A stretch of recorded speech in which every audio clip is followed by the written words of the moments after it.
কি রে আরিয়ান, দরজার কাছে চোরের মতো দাঁড়িয়ে আছিস কেন? আয়, এই খাটে এসে বস। আয়, আমাকে একটু আদর কর। উফ, তোর আদর খাবারের জন্য মনটা কেমন কেমন করছে। তিথি আপু, আমি আমি আজ পাশের ঘরে গিয়ে ঘুমাতে পারি? আমার খুব ভয় লাগছে।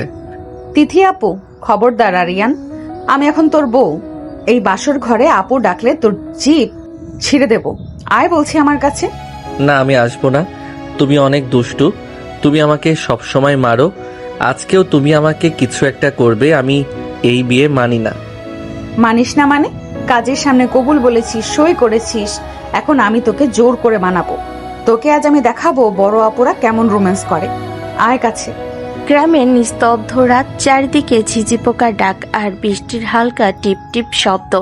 আরিয়ানের ঘরের ভেতরটা আজ রজনীগন্ধার তীব্র গন্ধে মোমো করছে, কিন্তু সেই গন্ধ আরিয়ানের নাকে বিষের মতো লাগছে। 18 বছরের এই কিশোর আজ এক ঝড়ের কবলে পড়েছে। আরিয়ান আজই ইন্টারমিডিয়েট শেষ করেছে। জন্মনে ফুটবল প্রেমী ছেলেটার চোখে ছিল রঙিন স্বপ্ন, কিন্তু কয়েক ঘন্টার আগের এক অঘটন সব উলটপালট করে দিল। পাশের বাড়ি দাপুটে বড় আপু তিথি, যাকে আরিয়ান বাঘিনীর মতো ভয় পায়, সে আজ আরিয়ানের ঘরে বেনারসি পরে বসে আছে। মাত্র কয়েক ঘন্টা আগের কথা, আরিয়ানের বাড়িতে একটা জটলা।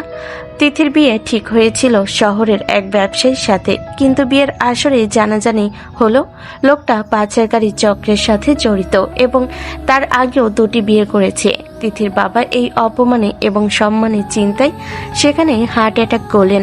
পাড়ার লোকজন ছিছি করতে লাগলো। তিথির বাবা আরিয়ানের বাবার হাত ধরে ডুকরে কেঁদে উঠলেন। দোস্ত, আমার মেয়েটার মান সম্মান আজ ধুলোয় মিশে গেল। সমাজ আমাদের বাঁচতে দিবে না। তুই কি তোর আরিয়ানের সাথে তিথির বিয়ে দিয়ে আমার মুখটা রক্ষা করবি না? আরিয়ানের বাবা এই আবেগ ঘন অনুরোধ ফেলতে পারলেন না। আরিয়ানকে ডাকা হলো। আরিয়ান তো শুনেই আকাশ থেকে পড়ল। তিথি আপু, সে তো তার চেয়ে 6 বছরের বড়। সবসময় আরিয়ানের কানে চিমটি কাটা আর ধমক দেওয়া ছিল তার কাজ। আরিয়ান অনেক আপত্তি করল। বাবা, আমি এই বিয়ে করব না। তিথি আপু আমার চেয়ে অনেক বড়। আমি তো ওকে ভয় পাই। বাবারে, তুই না করলে এই পরিবারটা শেষ হয়ে যাবে। মানুষের অভিশাপ আমাদের ঘর পুড়িয়ে দেবে। মায়ের কথা রাখ বাবা। আরিয়ান নিরুপায় হয়ে রাজি হলো। আরিয়ানের বাড়ির উঠোনে তাড়াতাড়ি বিয়ের আয়োজন হলো। কাজী এলো।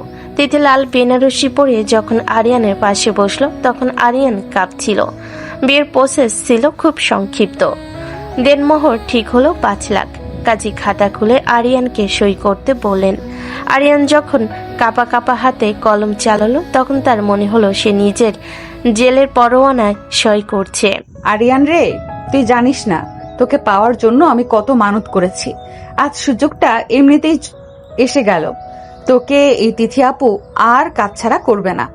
বিয়ে শেষ করে আরিয়ানকে তার ঘরে পাঠিয়ে দেওয়া হলো। ঘরে দরজা আটকে তিথি খাটে বসে আছে। আরিয়ান দরজার কোণে মূর্তির মতো দাঁড়িয়ে, আর তিথি তাকে আদর করার জন্য ওত পেতে বসে আছে। আরিয়ান তো ভয়ে শেষ। আরিয়ানের ভাবি রেশমা, মিতা এবং 2 বন্ধু বল্টু জানালার বাইরে কান পেতে আছে। তারা খিক খিক করে হাসছে। আরিয়ান রে, ঘরের ভেতর কথা শুনছিস না? বিড়াল হয়ে আছিস কেন? বাঘিনীকে সামলা। তিথি আপু, আমাদের আরিয়ান ভাই তো এখনো দুধের বাচ্চা, একটু দয়া করো কিন্তু। বন্ধু আরিয়ান, বাসরাতে সাহস হারাস না, যদিও প্রতিপক্ষ অনেক পাওয়ারফুল।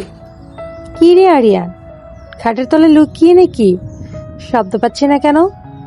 তিথি আপু, দরজাটা একটু খোলো না, তোকে লাল শাড়িতে একটু দেখি। আরিয়ান, বউ কি ধমক দিল নাকি? একটা আওয়াজও দেয় না। এই বল্টু, তুই চুপ থাক। তিথি, আরিয়ানকে বেশি কষ্ট দিস না কিন্তু। তিথি আপু, ভাইয়া কি এখন থেকে তুমি ছোট রাখবে? হাসছি আমরা এখানে। বন্ধু, আমাদের জন্য বিরিয়ানি কি সকালে পাবি নাকি বউয়ের হাতে মার খাবি? আরিয়ান, তোকে একটা টিপস দিই, বইয়ের কাছে আগে সারেন্ডার কর। তিথির এবার মেজাজ হারিয়ে খাট থেকে নামলো। দ্রুত জানালার কাছে গিয়ে হ্যাসকা টানে জানালা খুলে দিল। ওই, তোদের জ্বালাই কি বাসরটাও করতে পারবো না? রেশমা ভাবি, জানতো এখান থেকে। আর বল্টু, মিতা, তোরা যদি আর 1 মিনিট এখানে থাকিস, তবে গরম জল ঢেলে দেব সবার গায়ে। বাসর ঘরে আড়ি পাততে লজ্জা লাগে না? ভাগ এখান থেকে। তিথি ধপাস করে জানালা বন্ধ করে দিল। আরিয়ানের দিকে ফিরে পৈশাচিক হাসি দিল। এবার তোকে কে বাঁচাবে? এবার তোর পালা। পালাবি? দেখি কেমন পালাতে পারিস। তিথি আরিয়ানের দিকে এগোতে লাগলো। আরিয়ান ভয়ে ডাইনিং টেবিলের এক পাশ দিয়ে দৌড় দিল। না, তুমি এসো না, আমি পালাবো। আমি জানালা দিয়ে লাফ দেব। দেখি কেমন লাফ দিস। তিথি আরিয়ানকে জাপটে ধরতে গেল। আরিয়ান নিচু হয়ে পাশ কাটিয়ে আলমারির ওপাশে গেল। তিথি খিলখিল করে হাসছে। তার বেনারসির আঁচল মাটিতে লুটাচ্ছে। ছোটু, যতই পালাবি তত আমার উত্তেজনা বাড়বে। আয় কাছে। তুমি অনেক খারাপ, আমি দাদুকে বলে দেব। আরিয়ান দরজার দিকে ছুটল, কিন্তু তিথি চিতাবাঘের মতো লাফিয়ে আরিয়ানের কোমর জড়িয়ে ধরল। আরিয়ান নিজেকে ছাড়িয়ে নিতে লাফালাফি করতে লাগলো। অনেক দৌড়েছিস, এইবার শিকার ধরা পড়েছে। তিথি আরিয়ানকে হিড়হিড় করে টেনে খাটের উপর ফেলল। আরিয়ান উপর হয়ে পড়ে পালানোর চেষ্টা করছিল, কিন্তু তিথি তার ওপর চেপে বসলো। আরিয়ানের দুহাত পিঠের উপর ধরে ফেলল। তিথি আরিয়ানের কানে ফিসফিস করে, আজ সারা রাত তুই আমার কয়েদি। তোর এই কচি শরীরটা আমি আজ পিষে ফেলবো। ছাড়ো আমাকে, ব্যথা লাগছে। তিথি আপু প্লিজ। আবার আপু? তিথি আরিয়ানকে ঘুরিয়ে চিৎ করলো। আরিয়ানের পাঞ্জাবি বোতামগুলো একটানে ছিঁড়ে ফেলল। আরিয়ানের ফর্সা বুকটা বেরিয়ে এলো। তিথি তার লাল ঠোঁট দিয়ে আরিয়ানের বুকে একটা গভীর কামড় দিল। আহ, মরে গেলাম মাগো। মরবি না, আজ তো তুই নতুন করে জন্ম নিবি। তোর এই ভয় আমাকে আরো বেশি পাগল করছে আরিয়ান। তিথি তার ব্লাউজের হুক খুলে আরিয়ানের উপর হয়ে পড়ল। তার স্তনের চাপে আরিয়ানের দম বন্ধ হওয়ার উপক্রম। তিথি আরিয়ানের ঠোঁট দুটো নিচের দাঁত দিয়ে চেপে ধরল। আরিয়ান যন্ত্রণায় ছটফট করছিল, কিন্তু তিথির পেশিবহুল হাতের চাপে সে নড়তে পারছিল না। তুমি এত নিষ্ঠুর কেন? ছেড়ে দাও আমাকে। আমি নিষ্ঠুর না রে জান, আমি তৃষ্ণার্ত। ছোটবেলা থেকে তোকে পাওয়ার জন্য আমি অপেক্ষা করেছি। আজ সেই মধু আমি চেটে পুটে খাবো। তিথি আরিয়ানের প্যান্টের বেল্ট খুলে ফেলল এক টানে। আরিয়ান লজ্জার আতঙ্কে চোখ বন্ধ করে ফেলল। তিথি তার শাড়ির সব আবরণ ফেলে দিয়ে আরিয়ানের নগ্ন দেহের ওপর নিজের নগ্ন শরীর মেলে দিল। আরিয়ানের সারা শরীর শিউরে উঠল। তিথি আরিয়ানকে পাগলের মতো চুম খেতে লাগলো। উফ, কি করছো তুমি? ছাড়ো। ছাড়বো না, আজ তোকে আমি বড়দের খেলা শেখাবো। তিথি আরিয়ানকে আদর করতে থাকলো। আরিয়ান যখন তিথির সিক্ত স্পর্শ পেল, আরিয়ান এক অদ্ভুত ঘরে চলে গেল। তিথি ধীরে ধীরে নিচে নেমে এসে আরিয়ানকে আদর করতে থাকলো। ওহ, এ কি করছো তুমি? ও গড, খুব অদ্ভুত লাগছে। আহ। তিথি পাগলের মতো আরিয়ানকে আদর করতে লাগলো। আরিয়ান খাটের চাদর খামচে ধরল। তার শরীরের সমস্ত উত্তেজনা এক জায়গায় জমা হতে লাগলো। তিথি এবার উপরে উঠে এসে আরিয়ানের ঠোঁটে চুমু খেয়ে পড়ল। এবার তৈরি হও আরিয়ান, আমি ভেতরে আসছি। তিথি নিজেকে আরিয়ানের উপর বসিয়ে দিল। তিথির চাপে আরিয়ান চিৎকার করে উঠল। মাগো, ফেটে গেল। ছাড়ো বলছি, ছাড়ো বলছি। একটু সহ্য কর জানু, এক্ষুনি মজা পাবি। ও ফারিয়ান, তুই এত হট কেন? তিথি এবার আরিয়ানের উপর শুয়ে আদর করতে লাগলো। আরিয়ানের শরীর বিছানার সাথে ডলে যাচ্ছে। আরিয়ান প্রথমে চিৎকার করলো। ধীরে ধীরে সে এক চরম পুলক অনুভব করলো। সে তিথির কোমর চাপটে ধরলো। আহ তিথি, আরো জোরে। উফ, আমি আর পারছি না। হ্যাঁ আরিয়ান, এইভাবেই দে আমাকে সব, আমি শেষ হয়ে যাচ্ছি। তিথি বাঘিনীর মতো আরিয়ানের ওপর গঙ্গাতে গঙ্গাতে নিজের চরম তৃপ্তি খুঁজে পেল। আরিয়ানও দুজনের ঘমত্ব শরীর একাকার হয়ে গেল। আরিয়ান এখন বুঝতে পারল তিথি আপু কেন তাকে এত জ্বালাতন করত। এই মিষ্টি বইয়ের উত্তাপ আজ তার জীবনের সব ভয় ভুলিয়ে দিল। তিথি আরিয়ানের বুকে মাথা রেখে ফিসফিস করে বলল, কাল সকালে আবার খেলা হবে ছোটু, এখন একটু ঘুমা। বাসরাতে সেই ঝোড়ো মাতলামি শেষ হয়েছে ঘন্টা কয়েক আগে। ভোরের আলো এখনো ফোটেনি। আধো অন্ধকার ঘরে রজনীগন্ধার মরা গন্ধটা এখনো ভ্যাপসা লাগছে। আরিয়ান খাটের এক কোণে কুকড়ে শুয়ে আছে। তার শরীরে ব্যথা, ঠোঁটে কামড়ে দাগ, আর মনে প্রচন্ড এক অপমান বোধ। পাশে অঘরে ঘুমোচ্ছে তিথি। তিথি গায়ের চাদরটা এক পাশে সরে গেছে, কিন্তু আরিয়ান সেদিকে তাকাতেও ঘৃণা বোধ করছে। তার কাছে এই বিয়েটা একটা দুঃস্বপ্ন। সে মনে মনে ভাবছে এই মেয়েটা তাকে ভালোবাসে না, সে শুধু নিজের গায়ে জোর দেখিয়েছে। ছি, আমি কি এতই অপদার্থ? একটা মেয়ের কাছে এভাবে হেরে গেলাম। ও তো আমার বউ নয়, ও একটা ডাইনি। আমি কোনোদিন ওকে মনে মনেও বউ হিসেবে মানব না। আমাকে জোর করে কবুল বলানো হয়েছে, জোর করে বাসর করানো হয়েছে। আমি এই ঘর থেকে পালাবো। সকাল 7টা।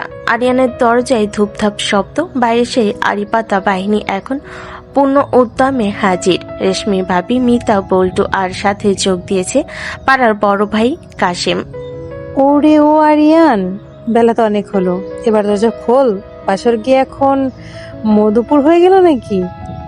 তিথি আপু, আমাদের ভাইয়া কি আস্ত রেখেছো নাকি একদম চিবিয়ে খেয়েছো?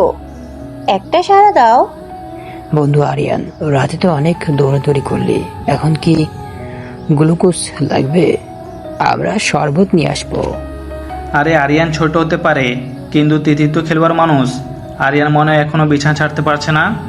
তিথি, ওরে নতুন বউ, ঘর থেকে বের হ, মুখটা দেখি একটু। সারা রাত তো অনেক করছত, বাসর করলি। আরিয়ান উঠে গিয়ে বিরক্তি দিতে দরজা খুলে দিল। তার উস্কো খুস্কো চুল আর বিধ্বস্ত চেহারা দেখে বাইরে হাসির রোল পড়ল। এই কি রে আরিয়ান, তোকে তো দেখে মনে হচ্ছে জঙ্গলের হাতির কোলে পড়েছিলি। দোস্ত, গলায় ওটা কিসের দাগ? মশা কামড়েছে নাকি বউ আদর করেছে? তোমরা সবাই চুপ করো, একদম বাজে কথা বলবে না। আমি কাউকে বিয়ে করিনি আর কাউকে বউ মানি না। তোমরা যাও এখান থেকে। আরিয়ানের চেঁচামেচিতে তিথি ঘুম থেকে উঠে দরজার কাছে এলো। এলোমেলো চুলে তাকে আরো বেশি মোহনী আর ভয়ঙ্কর লাগছে। সে আরিয়ানের কাঁধে হাত রাখলো। কি হয়েছে গো? সকালবেলা আমার বড় এর ওপর এত চেঁচামেচি কিসের? আরিয়ান তিথির হাতটা ঝটকা মেরে সরিয়ে দিয়ে বলে, আমাকে একদম ছোবে না তুমি। তোমার লজ্জা করে না? সবার সামনে আদিক্ষেতা দেখাচ্ছ। তুমি আমার কেউ নও। দেখলে তো, কাল রাত থেকে আদর পেয়ে ছেলেটা পাগল হয়ে গেছে, এখন আদরের রাগ দেখাচ্ছে। তোমরা যাও তো, আমি একটু ওকে ঠান্ডা করি। ওহো, তিথি আপু তো দেখি পুরোই কন্ট্রোলে নিয়েছে। চল চল, এদের প্রাইভেসি দেই। আরিয়ান, বউকে বেশি টর্চার না বাবা, রাতে কিন্তু আবার বিপদে পড়বি। সবে হাসতে হাসতে চলে গেল। তিথি দরজা বন্ধ করে আরিয়ানের দিকে ফিরল। আরিয়ান তখন রাগে ফুঁসছে। তুই আমাকে যতই অবজ্ঞা করিস আরিয়ান, তুই এখন আমার। কাল রাতে আমি তোকে প্রমাণ দিয়েছি তুই কতটা আমার। ওটা প্রেম ছিল না তিথি আপু, ওটা ছিল তোমার গায়ের জোর। তুমি একটা জবরদখলকারী। আমি তোমাকে ঘৃণা করি। তোমার সাথে এক ঘরে থাকা আমার কাছে নরকবাসের মতো। তিথি আরিয়ানের একদম কাছে এসে তার বুক স্পর্শ করলো। ঘৃণা করিস? তাহলে কাল রাতে যখন আমি তোর ঘাড় কামড়ে ধরেছিলাম তখন তুই শিউরে উঠেছিলি কেন? যখন আমার ঠোঁট তোর ঠোঁটে ছিল তখন তো তুই আমাকে জড়িয়ে ধরেছিলি। ওটা কি ঘৃণা ছিল? ওটা শরীরের উত্তেজনা ছিল, মনের টান নয়। তুমি আমার বড় আপু ছিলে, আছো এবং থাকবে। আমি অন্য কাউকে ভালোবাসবো, তাকেই বউ বানাবো। তোমাকে আমি ডিভোর্স দেব। তিথির চোখে আগুন জ্বলে উঠল। সে এক ঝটকায় আরিয়ানকে দেওয়ালের সাথে চেপে ধরল। তার শরীরের উত্তাপ আরিয়ান আবার অনুভব করতে পারছে। ডিভোর্স? এত সাহস তোর? এই ঘরে একবার যখন ঢুকেছিস, বের হওয়ার রাস্তা আমি বন্ধ করে দিয়েছি। তুই আমার ছোট, তুই আমার খেলনা। আমি তোকে যেইভাবে ইচ্ছে ব্যবহার করব। তুই না বললেও আমি জোর করে তোকে আমার কাছে টানবো। তিথি আর কথা না বলে বেরিয়ে পড়ল। দুপুরে খাবার টেবিলে আরিয়ানের মা সবিতা বেগম আরিয়ানকে আদর করে খাওয়াতে বসালেন। পাশে তিথি বসে আছে লক্ষ্মী বইয়ের মতো। আরিয়ান বাবা, রাগ করিস না, তিথি খুব ভালো মেয়ে, তোদের সংসারটা সুখের হবে। মা, তুমি জানো না ও কতটা খারাপ। ও আমাকে সারা রাত। তিথি আরিয়ানের মুখে একটা রসগোল্লা গুজে দিয়ে বলে, মা, ও আসলে বলতে চাইছে সারা রাত আমরা কত গল্প করেছি। ও একটু লাজুক তো, তাই গুছিয়ে বলতে পারছে না, তাই না আরিয়ান? আরিয়ান রসগোল্লাটা মুখ থেকে ফেলে দিয়ে টেবিল থেকে উঠে গেল। তিথি মুচকি এসে আরিয়ানের পাতের বাকি খাবারগুলো নিজের পাতে নিয়ে খেতে শুরু করলো। আরিয়ান বিকালে ছাদে গিয়ে বসেছিল। তার বন্ধুরা বিল্টু, পিয়াল আর শান্ত সেখানে এলো। কিরে দোস্ত, বইয়ের ভয়ে ছাদে পালিয়েছিস? তিথি আপু তো হেভি মাল, তোকে তো কবজাই করে নিয়েছে একদম। আমাদের টিপস দিস তো ভাই। তোরা তো আমার বন্ধু, তোরা অন্তত বোঝ আমি খুব কষ্টে আছি। আমি ওকে চাই না, ও আমাকে জোর করে আটকে রেখেছে। ঠিক তখনই তিথি ছাদে এলো এক ট্রে চা আর বিস্কিট নিয়ে। সে এসে আরিয়ানের পাশ ঘেঁষে বসলো। বন্ধুরা, তোমাদের বোন খুব লাজুক। এই যে কাল রাতে ও আমাকে কতবার বলেছে আমি নাকি খুব সুন্দরী। আমি কখন বললাম? মিথ্যেবাদী মেয়ে একটা। তিথি বন্ধুদের দিকে তাকিয়ে চোখ টিপে। দেখেছো, এখন অস্বীকার করছে। লজ্জায় লাল হয়ে যাচ্ছে আমার রাজপুত্র। তোমরা চা খাও, আমি আরিয়ানকে একটু নিচে নিয়ে যাই, ওর মালিশ দরকার। কাল অনেক ধকল গেছে তো। যা দোস্ত, বইয়ের সেবা নেই, আমরা চললাম। রাত হলো। আকাশের বুকে মেঘের ঘন ঘটা আর ঝিঝি পোকার ডাক চাপিয়ে আরিয়ানের বুকের ভেতরটা যেন ড্রামের মতো বাজতে শুরু করলো। ঘরের ভেতর রজনীগন্ধার সেই কড়া মিষ্টি গন্ধটা এখন তার কাছে ঘাম আর কামনার এক অদ্ভুত মিশ্রণ মনে হচ্ছে। আরিয়ানা সিদ্ধান্ত নিয়েছে সে কিছুতেই হার মানবে না। সে খাটের এক কোণায় বালিশের দুর্গ বানিয়ে বসে আছে। তিথি আলমারির থেকে পাতলা একটা সিল্কের নাইটি বের করতেই মুচকি হাসলো। সে আরিয়ানের দিকে তাকিয়ে এক অদ্ভুত দৃষ্টিতে তাকালো। কি রে ছোট, ওভাবে বালিশ নিয়ে কেল্লা বানিয়ে বসে আছিস কেন? ভাবছি সেই তুলোর বালিশ তোকে আমার হাত থেকে বাঁচাবে। আরিয়ান বালিশটারও শক্ত করে জড়িয়ে ধরে। দেখো তিথি আপু, কাল রাতের ঘটনাটা ছিল একটা অ্যাক্সিডেন্ট। আমি ওটা ভুলে যেতে চাই। তুমি আজ ওই সোফায় শোবে আর আমি এখানে। আমাকে একদম টাচ করবে না বলে দিচ্ছি। তিথি নাইটিটা পরে আরিয়ানের সামনে দাঁড়িয়ে নিজের ভেজা চুলগুলো ছাড়লো। সে আরিয়ানের ভয়ত মুখ দেখে বেশ মজা পাচ্ছে। বাপরে, চুনোপুটির তো দেখি খুব সাহস। বিয়ের 24 ঘন্টা পার হতে না হতেই বউকে সোফায় পাঠাচ্ছিস। আর কি যেন বললি, আপু? তিথি ধীরে ধীরে পা টিপে টিপে খাটের দিকে এগিয়ে এলো। তার পরনে নীল পাতলা নাইটিটা শরীরের সাথে লেপ্টে আছে। আরিয়ান ঢোক গেল। সে তাকাতে চাইছে না, কিন্তু তার চোখ অবাধ্য হয়ে তিথির অনুক্ত শরীর আর গলা সেই কালকের লাল দাগটার দিকে চলে যাচ্ছে। তুমি কাছে আসছো কেন? আমি চিৎকার করব, কিন্তু মা বাবা পাশের ঘরেই আছেন। চিৎকার করবি? কর না, মা বাবা শুনলে খুশি হবেন যে তাদের ছেলে বাসর রাতের পর দ্বিতীয় রাতেও খুব অ্যাক্টিভ। ভাবি আর মিতারা তো দরজার বাইরেই কান পেতে আছে হয়তো। তুই চিৎকার করলে ওরা ভাববে আমি বুঝি তোকে আদর করে মেরে ফেলছি। ঠিক তখনই জানালার ওপাশ থেকে মিতার ফিসফিসানি শোনা গেল। ওরে আরিয়ান ভাইয়া, এখনো লড়াই শুরু করনি? তিথি আপু, আমরা কিন্তু স্কোর বোর্ড নিয়ে বসে আছি। দোস্ত, আজ রাতে কি হাফ সেঞ্চুরি হবে নাকি আবার ক্লিন বোর্ড? তোরা যা এখান থেকে, তোদের কোনো কাজ নেই। তিথি খাটের উপর উঠে বসলো। সে আরিয়ানের খুব কাছে গিয়ে বসলো। ওদের কথা বাদ দে, ওরা তো বিনোদন চায় আর আমি চাই তোকে। তিথি হুট করে আরিয়ানের হাতের বালিশটা কেড়ে নিয়ে মেঝেতে ছুঁড়ে ফেলে দিল। আরিয়ান পালানোর চেষ্টা করতে তিথি তার লুঙ্গির কোনা খপ করে ধরে ফেল। আরে আরে, লুঙ্গি ছাড়ো। ছি, তুমি কি রকমের মেয়ে, সম্মান নেই তোমার। তিথি টান দিয়ে আরিয়ানকে নিজে বুকের উপর ফেলে দিল। আরিয়ান তার শরীরে চাপে একদম থমকে গেল। বউয়ের কাছে স্বামীর আবার লজ্জা কিসের রে বলত? তুই যত বেশি বাধা দিবি আমাকে তত বেশি নেশা লাগবে। কাল রাতে তো মাত্র শুরু ছিল, আজ তোকে আমি আসল রোম্যান্স শেখাবো। আমি শিখতে চাই না, আমি পড়তে চাই, আমি বড় হতে চাই। আমাকে ছেড়ে দাও।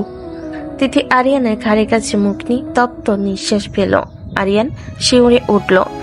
পড়বি তো বটেই, আজ আমি তোকে শরীর তত্ত্ব পড়াবো। প্র্যাকটিক্যাল ক্লাস হবে ছোট।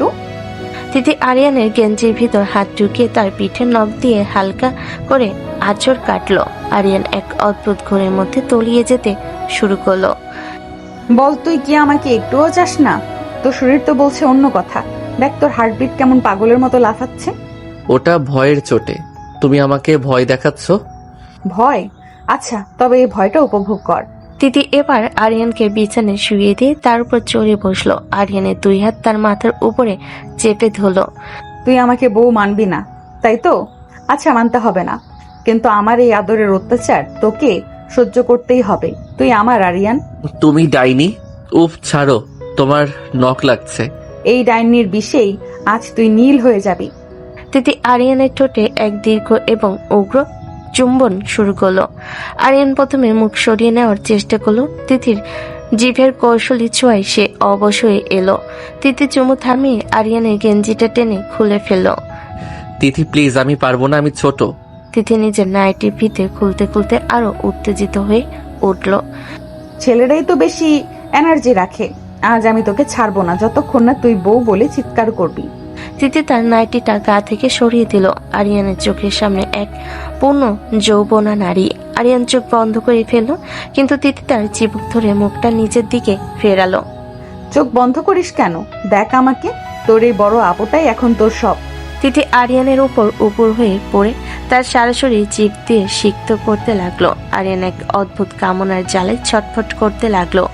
তিথি এবার আরো নিচে নেমে এলো। সে আরিয়ানকে জড়িয়ে ধরে খামচাতে লাগলো। উফ, ওটা কি করছো? লাগছে। ভালো লাগছে? তবে আরো ভালো লাগবে। তিথি আরো ব্যাকুল হয়ে আদর করতে থাকলো। আরিয়ান বিছানার চাদর খামচে ধরল। তার শরীরের প্রতিটি কোষে এক তীব্র শিহরণ বয়ে গেল। তিথি, উফ, আরো আরো জোরে, আমি মরে যাব। মরবি কেন? এখন তো আসল সুখ বাকি। তিথি এবার নিজেকে আরিয়ানের উপর শুয়ে পড়ল। ওরে বাবারে। তিথি ঘামতে ঘামতে আদর করতে থাকলো। তার শরীরের প্রতিটি গতি আরিয়ানকে এক চরম শিখরে দিকে নিয়ে যাচ্ছে। সহ্য কর আরিয়ান। উফ, তুই এত হট কেন? ও, আজ তোকে আমি শেষ করে দেব। তিথি, ও বউ, আমার সোনা বউ, আরো জোরে, আমি আর পারছি না। উফ। তিথি এবার বাঘিনীর মতো গর্জন করতে করতে আরিয়ানের উপর নিজের শরীরের সবটুকু শক্তি উজাড় করে দিল। আরিয়ানও তার কোমরের তাল মিলিয়ে তিথিকে সঙ্গ দিতে লাগলো। বল আমি কে? বল, তুই আমাকে বউ হিসেবে মানিস? হ্যাঁ, তুমি আমার বউ, তুমি আমার সব। উফ তিথি। আরিয়ান তিথিকে জড়িয়ে ধরল শক্ত করে। তিথিও এক চরম অতৃপ্ত তৃপ্তিতে আরিয়ানের বুকের উপর এলিয়ে পড়ল। দুজনের ঘমত্ব শরীর তখন একাকার। আরিয়ান দেখলো তিথির চোখে এক বিজয়ী হাসি। কিরে ছোটু, পালাবি আর? কোথায় পালাবো? তোমার এই মরণ ফাঁদ থেকে পালানোর সাধ্যকার। তুমি আসলেই একটা ডাইনি বউ। তিথি হাসলো এবং আরিয়ানকে আরো নিবিড়ভাবে জড়িয়ে ধরল। আরিয়ান মনে মনে বুঝলো সে মুখে যাই বলুক, এই অবাধ্য বড় আপুটার কাছে সে আর জীবনের জন্য হেরে গেছে। বাইরে বৃষ্টির শব্দ আরো জোরালো হলো, যেন প্রকৃতির এই মিলনকে তারা স্বাগত জানাচ্ছে। ভোরের নরম আলো আরিয়ানের মুখে এসে পড়েছে, কিন্তু তার শরীর যেন খাটের সাথে লেপ্টে আছে। গত রাতে সেই ম্যারাথন লড়াইয়ের পর তার কোমরের হাড়গুলো মনে হচ্ছে কেউ খুলে আবার ভুলবশত জোড়া দিয়েছে। আরিয়ান চোখ খুলতেই দেখলো তিথি তার বুকের ওপর কোণে ভর দিয়ে শুয়ে এক মনে তার মুখ দেখছে। তিথির চুলগুলো আরিয়ানের নাকে সুরসুরি দিচ্ছে। কিরে ছোট, ঘুম ভাঙলো নাকি আরো এক রাউন্ড আদর খাবি? কাল তো খুব বড় বড় কথা বলছিলি, এখন দেখি চোখ মেলাতেও কষ্ট হচ্ছে। আরিয়ান বিরক্ত হয়ে চাদরটা গলার কাছে টেনে বলে, তুমি শরত তিথি আপু, সকাল সকাল আমার উপর ওভাবে চড়ে আছো কেন? যাও নিচে গিয়ে চা করো। আপু? এখনো আপু? কাল রাতে যখন আমার ভেতরে ঢুকে চিৎকার করছিলি তখন তো অন্য নাম ধরে ডাকছিলি। আর চা আমি কেন করব? আজ থেকে তুই আমার জন্য চা করবি। মনে রাখিস, তুই এখন বিবাহিত পুরুষ আর আমি তোর বস। বিয়ের পর বউই বস বাড়ির। তিথি হুট করে চাদর একটানে সরিয়ে দিল। আরিয়ান দেখলো সে একদম বিবস্ত, শুধু একটা গামছা কোনো মতে পেঁচানো। তিথি তার শাড়ির আঁচলটা ঠিক করতে করতে আলমারি থেকে আরিয়ানের একটা জিন্স আর টি শার্ট বের করলো। এই নে, এগুলো পর। আজ থেকে বাড়িতে লুঙ্গি পরা নিষেধ। কেন? আমার বাড়িতে আমি যা খুশি পরবো, লুঙ্গি আরাম। তিথি আরিয়ানের একদম কাছে এসে তার গলা সেই কালকে কামড়ে তাকে আঙ্গুল বুলিয়ে বলে, লুঙ্গি পরলে আমার খুব সুবিধা হয় রে আরিয়ান, যখন তখন হরকতে ইচ্ছে করে। তুই যদি নিজেকে সামলাতে চাস তবে প্যান্ট পর, না হলে কিন্তু এক্ষুনি আবার শুরু করব। তুমি একটা আস্ত জানোয়ার, লজ্জা শরম কিচ্ছু নেই তোমার। আমার লজ্জা দিয়ে কি হবে? তুই লজ্জা পেলেই তো আমার মজা। যা এবার বাথরুমে গিয়ে ফ্রেশ হয়ে আয়। রেডি করলে কিন্তু আমি গিয়ে তোকে নগ্ন করে গোসল করিয়ে দিব। আরিয়ান আতঙ্কে দ্রুত প্যান্ট টেনে নিয়ে বলে। আরিয়ান কোনো মতে নিজেকে গুছিয়ে নিয়ে ঘর থেকে বের হলো। উঠোনে পা রাখতে সে দেখলো মিতা, রেশমা ভাবি আর কাশেম ভাই গোল হয়ে বসে চা খাচ্ছে। আরিয়ানকে দেখে সবার হাসি যেন বাঁধ মানল। ওরে ও আরিয়ান, আয় বাবাই, তোকে দেখে মনে হচ্ছে আজ সকালে 1 পয়া ওজন কমে গেছে। কি রে, রাতে কি খুব খাটুনি গেছে? আরে ভাবি, আরিয়ান ছোট হতে পারে, কিন্তু ওর স্টিমিনা তো দেখছি অনেক দুর্দান্ত। সারা রাত খাটের পায়ে নড়ার শব্দে আমাদের পাড়ার কুকুরগুলো পর্যন্ত ভয় পেয়ে গেছিল।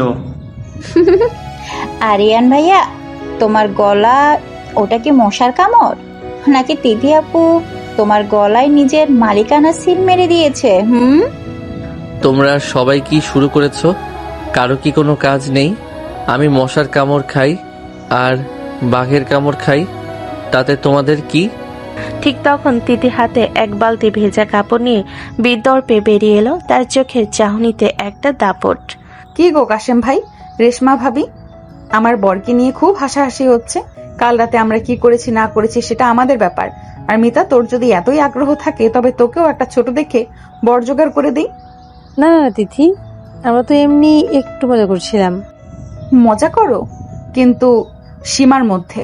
আর আরিয়ান, এই নে এই ভেজা লুঙ্গিটা আর আমার এই ছায়াটা নিয়ে তারে মেলে দিয়ে আয়। তিথি গলা স্বর নিচু করে আরিয়ানের কানে কাছে গিয়ে বলে, যদি না মেলিস তবে কাল রাতে সেই ভিডিওটা কিন্তু ল্যাপটপ থেকে মিতার ফোনে পাঠিয়ে দিব, যেখানে তুই আমার পা জড়িয়ে ধরে বলছিলি। আর একটু করো তিথি বউ।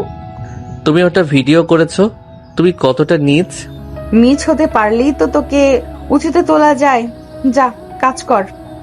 আরিয়ান বাধ্য হয়ে সবার সামনে দাঁতে দাঁত চেপে তিথির ছায়া আর নিজের লুঙ্গি তারে মেলতে শুরু করলো। তিথি, মিতা আর রেশমা ভাবি হাত দিয়ে মুখ চেপে হাসতে লাগলো। আরিয়ান মনে মনে ভাবলো, এই অপমানের বদলা আমি নেবই।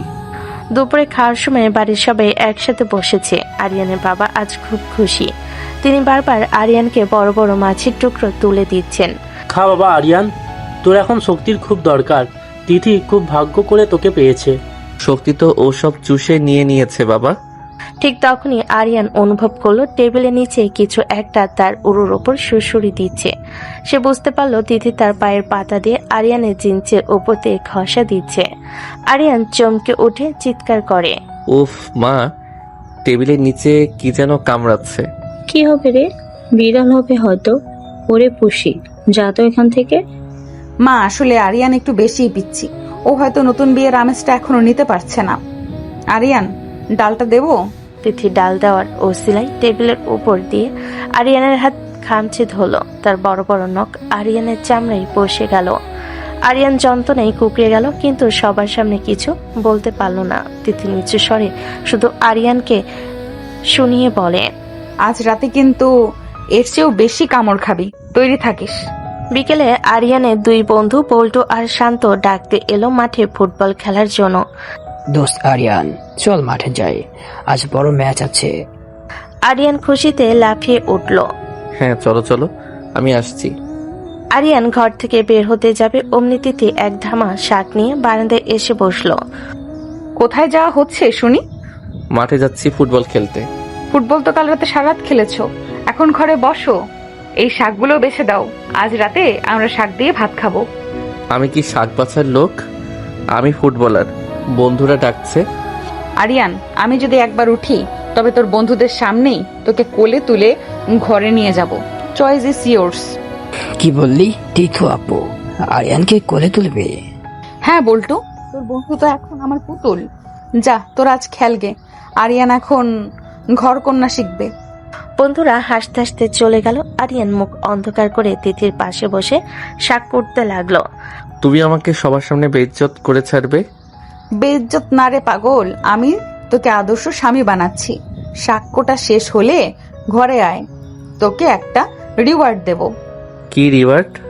আরিয়ান সন্দেহ চোখে তাকায়। তিথি আরিয়ানের গালে একটা ভেজা চুমু খেয়ে বলে, কালকের চেয়েও বড় একটা সারপ্রাইজ। রাত 11টা। আরিয়ান আজ বুদ্ধি করেছে, সে আজ তিথিকে সুযোগই দেবে না। সে ঘরে ঢুকে লেপ মুড়ি দিয়ে ঘুমের ভান করে পড়ে থাকলো। তিথি যখন ঘরে ঢুকলো, তার পরনে ছিল একটা লাল রঙের জর্জেটের শাড়ি। কিরে, ঘুমের ভান করা হচ্ছে? আমার নজরে সব পড়ে, ওঠ। আরিয়ান লেপের ভেতর থেকে বলে, আমার খুব জ্বর, আমি আজ কিছু করতে পারবো না, আমাকে ঘুমাতে দাও। জ্বর? আচ্ছা, তবে তো জলপট্টি দিতে হয়। তিথি হুট করে এক গ্লাস ঠান্ডা পানি আরিয়ানের লেপের ভেতর ঢেলে দিল। আরিয়ান বাপরে বলে লাফিয়ে উঠল। তুমি আস্ত একটা পাগল, বিছানা ভিজিয়ে দিলে কেন? বিছানা ভিজলে কি হয়েছে? মেঝেতে শোবো দুজনে। আজ রাতে তোকে আমি আরো বেশি জ্বালিয়ে মারবো। তিথি আরিয়ানকে দেওয়ালের সাথে চেপে ধরল। তার হাতের বাঁধন এত শক্ত যে আরিয়ান নড়তে পারছে না। তুই যত বেশি পালাবি আমি তোকে তত বেশি জাপটে ধরবো। বল, তুই কি আমার বউ হতে রাজি আছিস? আমি বউ কেন হব? তুমি তো বউ। কি বলে এইসব? না, আজ রাতে তুই হবি আমার বউ আর আমি হব তোর বর। আজ আমি তোকে শাসন করব। হায় আল্লাহ, কি বলে এসব? কার পাল্লায় পড়লাম? তিথি আরিয়ানের গেঞ্জিটা ছিঁড়ে ফেলল।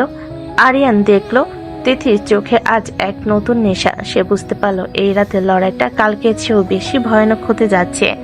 তিথি তাকে বিছানায় ছুঁড়ে ফেলে দিয়ে নিজের উপরে শাড়িটা আলগা করে দিল। তৈরি হও আরিয়ান, আজ রাতে এই ডাইনি তোকে পুরো গিলে খাবে। আরিয়ান আর প্রতিবাদ করতে পারল না। তিথির উত্তপ্ত শরীরের ছোঁয়ায় তার সব পরিকল্পনা ভেস্তে গেল। সে আবার নিজেকে সমর্পণ করলো সেই অবাধ্য বড় আপুটার কাছে, যে এখন তার সর্বে সর্বা। বাইরে তখন ঝড় শুরু হয়েছে আর ঘরের ভেতর শুরু হলো আরেকটা উত্থাল ঝড়। বাসরাতে সেই ঝোড়ো লহরের পর দ্বিতীয় রাতটা ছিল আরো অদ্ভুত। আরিয়ান আজ মনে মনে ঠিক করেছে সে কিছুতেই তিতির কাছে নতি স্বীকার করবে না। সে খাটের এক কোণায় একটা বালিশ নিয়ে দেওয়াল ধুয়ে বসে আছে। তিথি হঠাৎ বাথরুমে গেল। বাথরুম থেকে ভেজা চুলে বের হয়ে এলো তিথি। পরনে তার নীল রঙের একটা শাড়ি, কপালে ছোট্ট একটা টিপ। তাকে দেখতে খুব শান্ত মনে হলো। চোখের কোণে সেই চিরচেনা দুষ্টামি। সে আয়নার সামনে দাঁড়িয়ে চুল আস্তে আস্তে আয়নায় আরিয়ানের ভয়ত মুখটা দেখলো। কি রে ছোট, ওভাবে বালিশ জড়িয়ে ধরে বসে আছিস কেন? ভাবছিস আজ ওটা তোকে বাঁচাবে? দেখো তিথি আপু, কাল রাতে তুমি যা করেছো আমি সব সহ্য করেছি, কিন্তু আজ আমি খুব অসুস্থ। আমার সারা শরীর ব্যথা করছে। তুমি প্লিজ আজ ওই সোফায় গিয়ে ঘুমাও। হুলি বাবালি, আমার বরের বুঝি খুব ব্যথা, তা ডাক্তার ডাকবো নাকি আমি একটু মালিশ করে দেব? খিলখিল করে হেসে বিছানায় উঠে এলো। আরিয়ান বালিশটা আরো শক্ত করে ধরে, না, একদম কাছে আসবে না। আমি চিৎকার করে মা বাবাকে ডাকবো কিন্তু। তিথি কোনো কথা না বলে এক ঝটকায় আরিয়ানের হাত থেকে বালিশটা কেড়ে নিয়ে নিচে ফেলে দিল। আরিয়ান পালানোর চেষ্টা করতে তিথির হাত ধরে নিজের দিকে টান দিল। আরিয়ান ভারসাম্য হারিয়ে তিথির কোলের উপর গিয়ে পড়ল। চিৎকার করবি? কর না। মা বাবা শুনলে ভাববেন নতুন বউয়ের সাথে ছেলে খুব মজা করছে, আর মেয়েতারা তো দরজার বাইরেই কান পেতে আছে হয়তো। তুমি খুব খারাপ। কেন আমাকে এভাবে জ্বালাচ্ছ? আমি তো তোমাকে বিয়ে করতে চাইনি। তিথি আরিয়ানের গালে হালকা করে একটা চিমটি কেটে বলে, তুই চাসনি তাতে কি, আমি তো চেয়েছি। আর এখন যখন তুই আমার ঘরে, তখন তোকে আমার মনের মতো করেই চলতে হবে। তিথি আরিয়ানের খুব কাছে গিয়ে বসলো। আরিয়ান অস্বস্তিতে মুখ ফিরিয়ে নিল। তিথির গায়ের মিষ্টি সুগন্ধ তার চেতনাকে আচ্ছন্ন করে দিচ্ছে। তিথি আরিয়ানের ঘাড়ের কাছে ফিসফিস করে কিছু একটা বলল। উফ, ওভাবে সুরসুরি দিও না তো, ভালো লাগে না। ভালো লাগে না? তবে কাল রাতে কেন আমাকে জড়িয়ে ধরেছিলি? কেন বলেছিলি তিথি বউ আমাকে ছেড়ে যেও না? আমি ওসব কিছু বলিনি, তুমি মিথ্যে বলছো। তিথি এবার আরিয়ানকে বিছানায় শুইয়ে দিয়ে তার উপর ঝুঁকে পড়ল। আরিয়ানের দুই হাত সে নিজের হাতের মুঠোয় শক্ত করে চেপে ধরল। আরিয়ান নড়াচড়া করার চেষ্টা করলো, কিন্তু তিথির শক্তির কাছে সে হার মানল।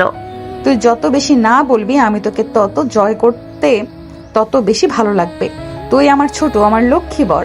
আজ রাতে তোকে আমি ভালোবাসার নতুন পাঠ শেখাবো। আমি শিখতে চাই না, আমি ঘুমাতে চাই। ছাড়ো আমাকে। ঘুমাবি তো বটেই, তবে আমার বুকে মাথা রেখে। তার আগে একটু আদর তো পাওয়াই যায়, তাই না? তিথি আরিয়ানের কপালে আর গালে ছোট ছোট অনেকগুলো চুমু খেতে লাগলো। আরিয়ানের রাগ ধীরে ধীরে কমতে শুরু করলো। সে বুঝতে পারলো এই দাপুটে মেয়ের হাত থেকে তার নিস্তার নেই।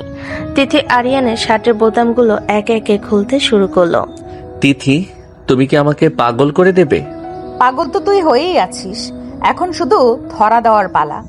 ঘরের আলোটা আবছা হয়ে এলো। তিথি আরিয়ানের খুব গভীরে মিশে যাওয়ার চেষ্টা করলো। আরিয়ান আর প্রতিবাদ করতে পারল না। সেও তার অবাধ্য হাত দুটো দিয়ে তিথিকে জাপটে ধরল।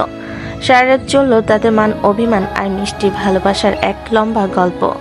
আরিয়ান মনে মনে হাসলো। এই শাসন আর আদরের কাছে হার মানাটাও যেন এক অন্যরকম সুখ। বাইরে বৃষ্টির শব্দ আরো বেড়ে গেল, যেন এই ভালোবাসাকে আড়াল করতেই প্রকৃতির এই আয়োজন। আরিয়ান আর তিথির এই অসম লড়াইয়ের সংসার এখন যেন এক রণক্ষেত্র, যেখানে একদিকে আছে তিথির দাপটের শাসন আর অন্যদিকে আরিয়ানের নিরন্তর পালানোর চেষ্টা। সকাল 10টা। আরিয়ান তখনও গভীর ঘুমে। স্বপ্নের ঘোরে সে ভাবছে সে একজন মস্ত বড় ড্রাগন শিকারী।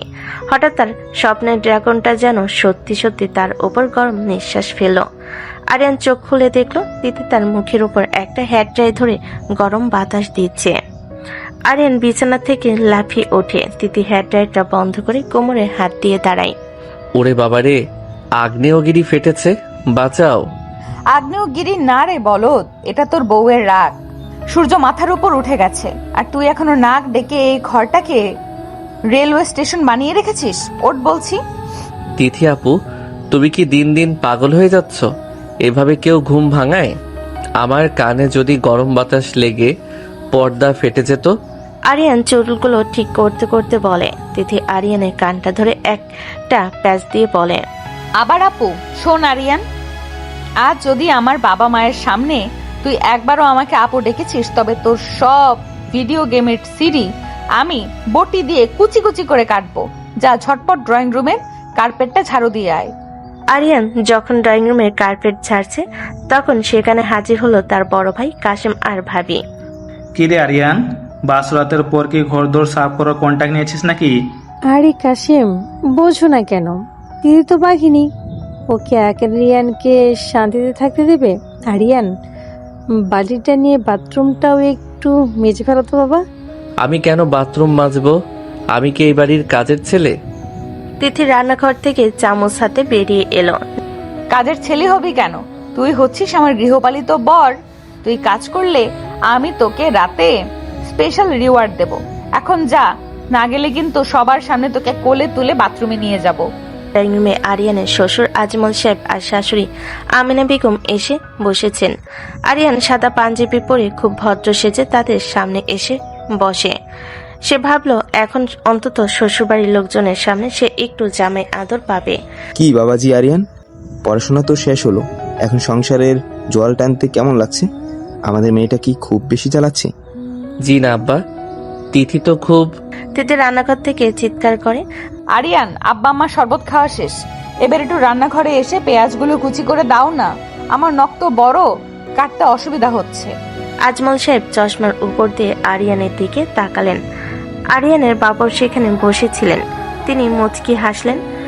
আরে বেআই সাহেব, আপনার মেয়ে তো আমার ছেলেকে একদম সোনার ছেলে বানিয়ে ফেলেছে। আরিয়ান, যা তো বাবা, তিথিকে একটু সাহায্য কর।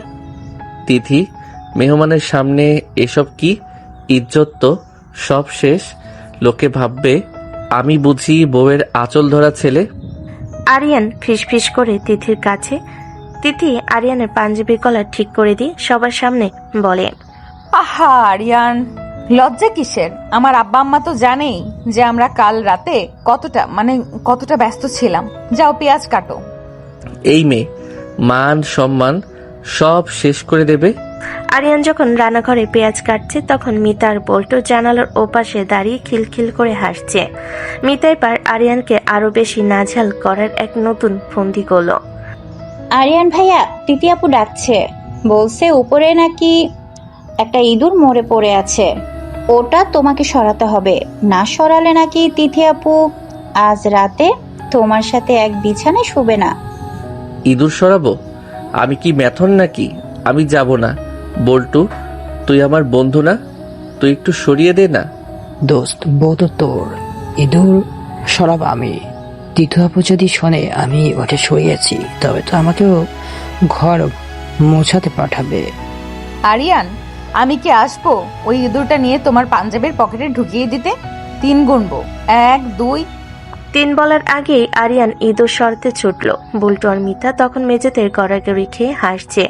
কাশেম ভাই পাশ দিয়ে যাচ্ছিলেন, তিনি বললেন, আরিয়ান রে, তোর বাসরাতের চেয়ে বাসি বিয়ের খাটনি দেখছি বেশি। দুপুরে খাওয়ার টেবিলে রাজকীয় আয়োজন, ইলিশ মাছ, খাসির মাংস সবই আছে। আরিয়ানের শাশুড়ি খুব আদর করে আরিয়ানকে ইলিশের পেটি তুলে দিচ্ছেন। বাবা আরিয়ান, ইলিশ মাছটা খাও, খুব তাজা। তিথি আরিয়ানের পাতে এক গাদা তেতো করলা ভাজি আর করলার রস দিয়ে বলে, আম্মা, ইলিশ মাছ তো খাবেই, কিন্তু তার আগে এই করলাগুলো সবটুকু খেতে হবে। কাল রাতে তো খুব এনার্জি খরচ করেছো, আজ এটা খেলে মেজাজ ঠান্ডা থাকবে।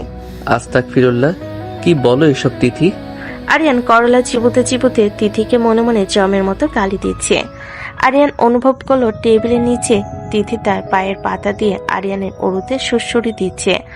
আরিয়ান চমকে উঠে ইলিশের কাঁটা গলায় বিধিয়ে ফেললো। পানি পানি, উফ মরে গেলাম।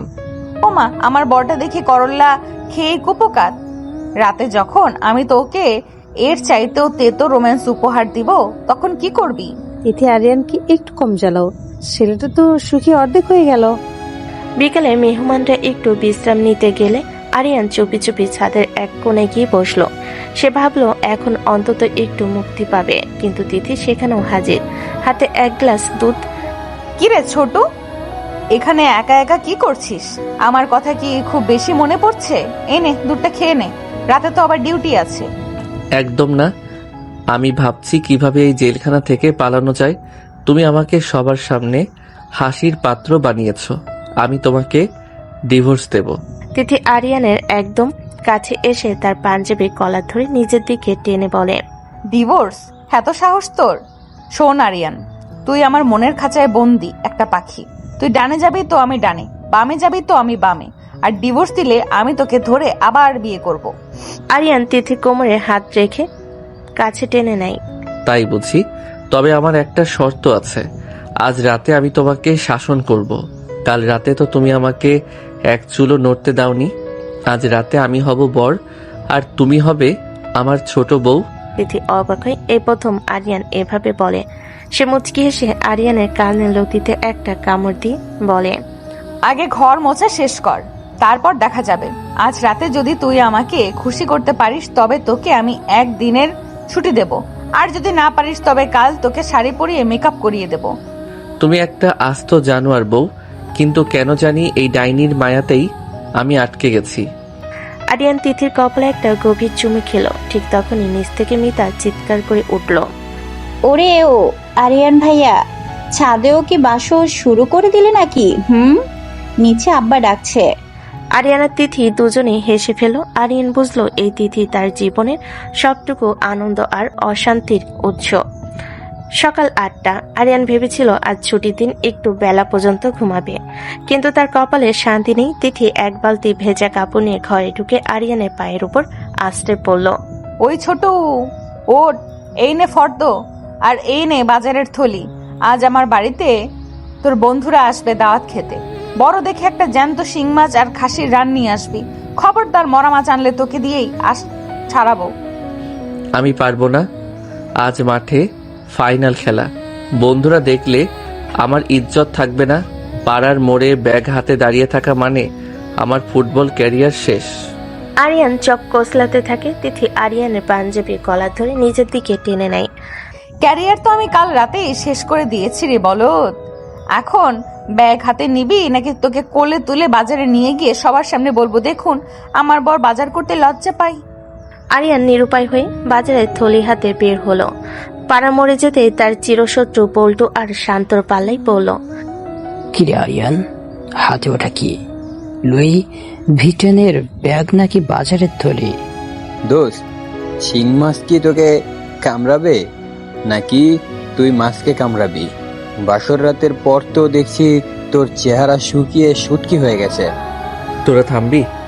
তিথি শিং মাছ খেতে চেয়েছে, না নিলে আজ রাতে আমাকে শিং মাছের মতো গরম জলে চুবাবে।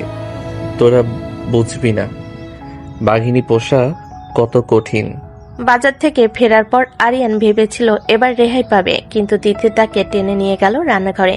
সেখানে আগে থেকে হাজির ছিল রেশমা ভাবি আর পাশের বাড়ির চঞ্চল মিতা। আরিয়ান, আজ আমি রান্না করব না, আজ তুই বন্ধুদের রান্না করে খাওয়াবি। এনে পেঁয়াজ এগুলো কুচি কর। আমি পেঁয়াজ কাটবো? আমি কি বাবুর্চি? মা দেখো না তোমার আদরের বউ আমাকে দিয়ে কি করাচ্ছে। আরিয়ান, মা তো এখন পাড়ায় গল্প করছে তার ছেলে কত গুণী। তিথি, তুই তো জামাকে একদম হাতের পুতুল বানিয়ে ফেলেছিস। আরিয়ান ভাইয়া, পেঁয়াজ কাটতে গিয়ে চোখে পানি আসছে কেন? বউকে খুব মেরেছে নাকি? মিতা তুই চুপ থাক। তিথি আপু থুরি, তিথি যে কি জিনিস তোরা জানিস না, ও মনে হয় গত জন্মে হিটলার ছিল। আরিয়ান চোখ মুছতে মুছতে অবস্থা খারাপ। তিথি আরিয়ানের কোমরে একটা গোলাপি রঙের অ্যাপ্রন পরিয়ে দিয়ে বলে, হিটলার কি তোকে আদর করতো? এই তো লক্ষ্মী ছেলের মতো পেঁয়াজ কাটছিস। শোন, লবণ কম হলে কিন্তু তোকে দিয়ে নুন চা খাওয়াবো। দুপুরবেলা আরিয়ানের বন্ধুরা খেতে এসেছে। তাদের সাথে হুট করে হাজির হলো আরিয়ানের স্কুল জীবনের ক্রাশ নীলা। নীলা আসতেই আরিয়ানের চোখে মুখে একটা অন্যরকম চনমনে ভাব চলে এলো। সে একটা ভাব নেওয়ার চেষ্টা করলো। আরিয়ান, তোমাকে তো চেনাই যাচ্ছে না। তুমি কি সত্যিই বিয়ে করে ফেলেছো? তাও আবার তোমার তিথি আপুকে? হ্যাঁ, মানে বড়দের কথা তো ফেলতে পারি না, তবে তিথি আমাকে খুব ভয় পায়। জানো তো, আমি যা বলি তাই হয়।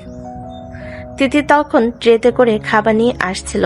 আরিয়ানের কথা শুনে তার চোখের মনে স্থির হয়ে গেল। সে খুব শান্তভাবে নীলার পাশে এসে বসলো। ওমা নীলা, তুমি এসেছো? আরিয়ান ঠিকই বলেছে, আমি ওকে খুব ভয় পাই। তাই তো ওকে দিয়ে সকাল থেকে ঘর মুছিয়েছি, বাজার করিয়েছি, আর এখন রান্নাও করিয়েছি। আরিয়ান, যাও তো ডালটা নিয়ে আসো। ওরে আরিয়ান, তোর ভয় তো দেখি খুব মারাত্মক। নীলা দেখ, তোর ক্রাশ এখন পাতিলের ডাল ঘোরাচ্ছে। আরিয়ান, তুমি তো বলেছিলে তুমি বাঘ, এখন তো দেখছি তুমি বেড়াল। ও তো আমার পোষা বিড়াল নীলা। আমি যখন ডাক দেই মিউ, ও তখন সব কাজ ফেলে চলে আসে, তাই না আরিয়ান? তিথি আরিয়ানের কাঁধে হাত রেখে টিপে ধরে। আরিয়ান ব্যথায় কুকড়ে গিয়ে বলে, হ্যাঁ মানে নীলা, ডালটা কিন্তু খুব টেস্টি হয়েছে, খেয়ে দেখো। সবাই খেতে বসেছে। আরিয়ান নীলার পাশে চেয়ারে বসার চেষ্টা করতে তিথি তাকে টেনে নিজের পাশে বসালো। আরিয়ান, নীলা তো মেহমান, ওকে শান্ত খেতে দিক। তুই আমার পাশে বস, আমি তোকে নিজ হাতে খাইয়ে দেব। তিথি, বন্ধুদের সামনে এসব করো না, লোক হাসছে। তিথি আরিয়ানের মুখে একটা বড় করলার টুকরো গুজে দিয়ে বলে, লোক হাসলে হাসুক, তুই খা। আর নীলা, তুমি শোনো, আরিয়ান কিন্তু রাতে খুব ভালো গান গায়, তবে গানটা শুধু আমার জন্যই গায়। কিরে আরিয়ান, গান শোনাবি নাকি? গান না, আমি আজ রাতে একটা বিপ্লব করব। রাত 12টা। বন্ধুরা বিদায় নিয়েছে। আরিয়ান ঘরে ঢুকে দরজা লাগিয়ে রাগে ফুঁসছে। সে আজ ঠিক করেছে তিথির সাথে কথা বলবে না। তিথি, তুমি আজ যা করেছো ওটা ঠিক হয়নি। নীলার সামনে তুমি আমাকে একদম ছোট করে দিয়েছো। আমি কি তোমার চাকর? তিথি শাড়ির আঁচলটা ঠিক করতে করতে আয়নার সামনে দাঁড়ালো। ও, নীলার সামনে হিরো হতে চেয়েছিলে, তাই বুঝি? শোন আরিয়ান, নীলা তোর ক্রাশ হতে পারে, কিন্তু আমি তোর ক্রাশার। আমি তোকে পিষে ফেলি। আমি আর এই ঘরে থাকবো না, আমি অন্য ঘরে গিয়ে শোবো।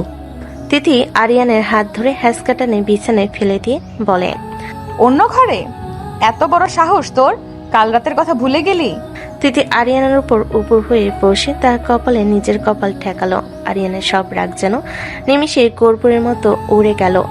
শোন ছোটু, নীলা বা অন্য কেউ আসুক, তুই শুধু আমার। আমি তোকে শাসন করি কারণ তোকে ছাড়া আমি অসম্পূর্ণ।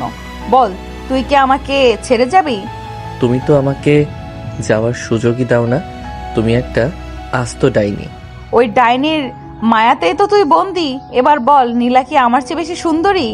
না, তুমি সবচেয়ে ভয়ঙ্কর সুন্দরী। তিথি হাসলো। আরিয়ানের বুকের লোমগুলো টেনে ধরল। আরিয়ান ব্যথায় কুকিয়ে উঠল। তিথির ঠোঁটের উষ্ণতায় সব ভুলে গেল। সারা রাত চলল তাদের সেই অম্ল মধুর প্রেম। আরিয়ান বুঝলো সে যতই বিপ্লব করুক, দিন শেষে তিথির এই স্বৈরাশাসন তার জীবনের সবচেয়ে বড় সুখ। বাইরে বৃষ্টির ঝমঝম শব্দ আর ঘরের ভেতর দুই হৃদয়ের অসম লড়াই। সকাল 7টা। আরিয়ান স্বপ্ন দেখছিল সে লিওনেল মেসির সাথে পেনাল্টি শুট আউট করছে। ঠিক গোলটা দেওয়ার আগ মুহূর্তে তার পিঠে প্রচন্ড এক ঠান্ডা পরশ লাগলো। আরিয়ান লাফিয়ে উঠে দেখলো তিথি এক গামলা ভেজা কাপড় নিয়ে তার পিঠের উপর বসে আছে। ওরে বাবারে, বরফ পড়ছে। তিথি, তুমি কি আমাকে হার্ট অ্যাটাক করিয়ে বিধবা হতে চাও? বিধবা হতে আমার বয়েই গেছে। আজ পাড়ায় বড় ম্যাচ। আমি জানি তুই যাওয়ার জন্য ছটফট করছিস, কিন্তু তার আগে ঘরটা মুছতে হবে। ফিনাল দিয়ে একদম ঝকঝকে করবি, যাতে আমি আয়নার বদলে মেঝেটাতে মুখ দেখতে পারি। আমি কেন ঘর মুছবো? বল্টুরা নিচে দাঁড়িয়ে শীষ দিচ্ছে। আমি ফুটবলার, আমি ঘর মোছানি নই। তুই ফুটবলার তো বটেই, তবে আমার মাঠের একমাত্র খেলোয়াড়। যা বালতি নিয়ে আয়, না হলে কিন্তু তোর ওই দামি বুট জোড়া আমি আজ ভাতের পাতিলে সিদ্ধ করব। আরিয়ান যখন নাকে মুখে গামছে বেঁধে মেঝে মুছছে, ঠিক তখনই জানালা দিয়ে উকি দিল মিতা আর বল্টু। ওরে দোস্ত, এটা কি দেখছি? গোলকিপার আরিয়ান এখন ঘর কিপার। আরিয়ান ভাইয়া ফিনাইলটা একটু বেশি করে দিও। তিথি আপু কিন্তু হাইজিন নিয়ে খুব সিরিয়াস। আরিয়ান রাগে ঝাড়ুটা জানালার দিকে ছুঁড়ে মেরে। তোরা যা এখান থেকে, তোদের কি নিজের কোনো ঘর নেই? যা। ঘর মোছা শেষ হতেই আরিয়ান ভেবেছিল এবার মুক্তি, কিন্তু তিথি তাকে টেনে নিয়ে গেল রান্নাঘরে। সেখানে আজ 3 ধারণের জায়গা নেই। রেশমা ভাবি, শান্তর মা আর পাড়া 2 চঞ্চল ভাবি আগে থেকে হাজির। আরিয়ান, আজ তুই শিলপাটায় মশলা পিসবি। আমার মিক্সারটা নষ্ট হয়ে গেছে, এই নে শুকনো মরিচ আর হলুদ, একদম মিহি করে বাটবি। আমি মশলা পিসবো? আমার হাত কি পাথরের তৈরি? আমার হাত জ্বালা করবে।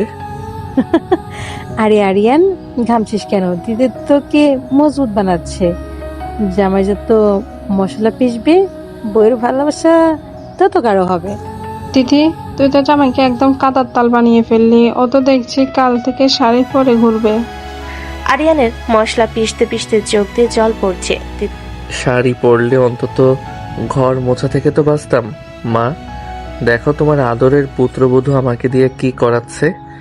আরিয়ানের চোখের জল নিজের আঁচল দিয়ে মুছে দিয়ে বলে, আহা রে, আমার সোনা বরের বুঝে খুব কষ্ট হচ্ছে। ঠিক আছে, মশলা বাটা শেষ হলে তোকে আমি নিজের হাতে গোসল করিয়ে দিব, কেমন? তিথির এই ওভেন অফার শুনে উপস্থিত ভাবিদের মধ্যে হাসি রোল উঠল। আরিয়ান লজ্জে মশলার মধ্যে মুখ লুকানোর চেষ্টা করলো। বিকেলবেলা আরিয়ান অনেক অনুনয় বিনয় করে শেষমেশ মাঠে নামার অনুমতি পেয়েছে। আরিয়ানের দল বনাম বল্টুর দলের হাড্ডাহাড্ডি লড়াই। গ্যালারিতে পাড়ার সবাই উপস্থিত। হুট করে গ্যালারিতে আবির্ভাব ঘটল তিথির।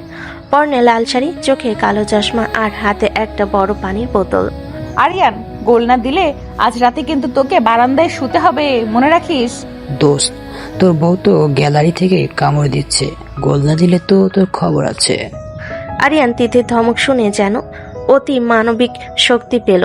সে বল্টুকে নিয়ে ডি বক্সের ভেতর ঢুকে পড়ল। বল্টু তাকে বাধা দেওয়ার চেষ্টা করতে তিথি চিৎকার করে উঠল, বল্টু, আমার বরের গায়ে যদি ধাক্কা লাগে তবে তোর কান ছিঁড়ে ফেলবো। ভয়ে বল্টু সরে গেল আর আরিয়ান এক শট দিয়ে গোল করে ফেল। পুরো মাঠ তখন আরিয়ান আরিয়ান শব্দে কাঁপছে, কিন্তু আরিয়ান জানে এই জয় কৃতিত্ব তার নয়, গ্যালারিতে বসে থাকা ওই সৈরা শাসকের। সন্ধ্যাবেলা আরিয়ান আর তিথি প্রথমবার তিথিদের বাড়িতে নাইরে গেছে। সেখানে গিয়ে আরিয়ান ভাবল এবার অন্তত সে একটু জামাই ইজ্জত পাবে, কিন্তু সেখানেও বিপদ ওত পেতেছিল। তিথির ছোট বোন শম্পা আরিয়ানের জন্য এক বাটি তেঁতুলের আচার নিয়ে এলো।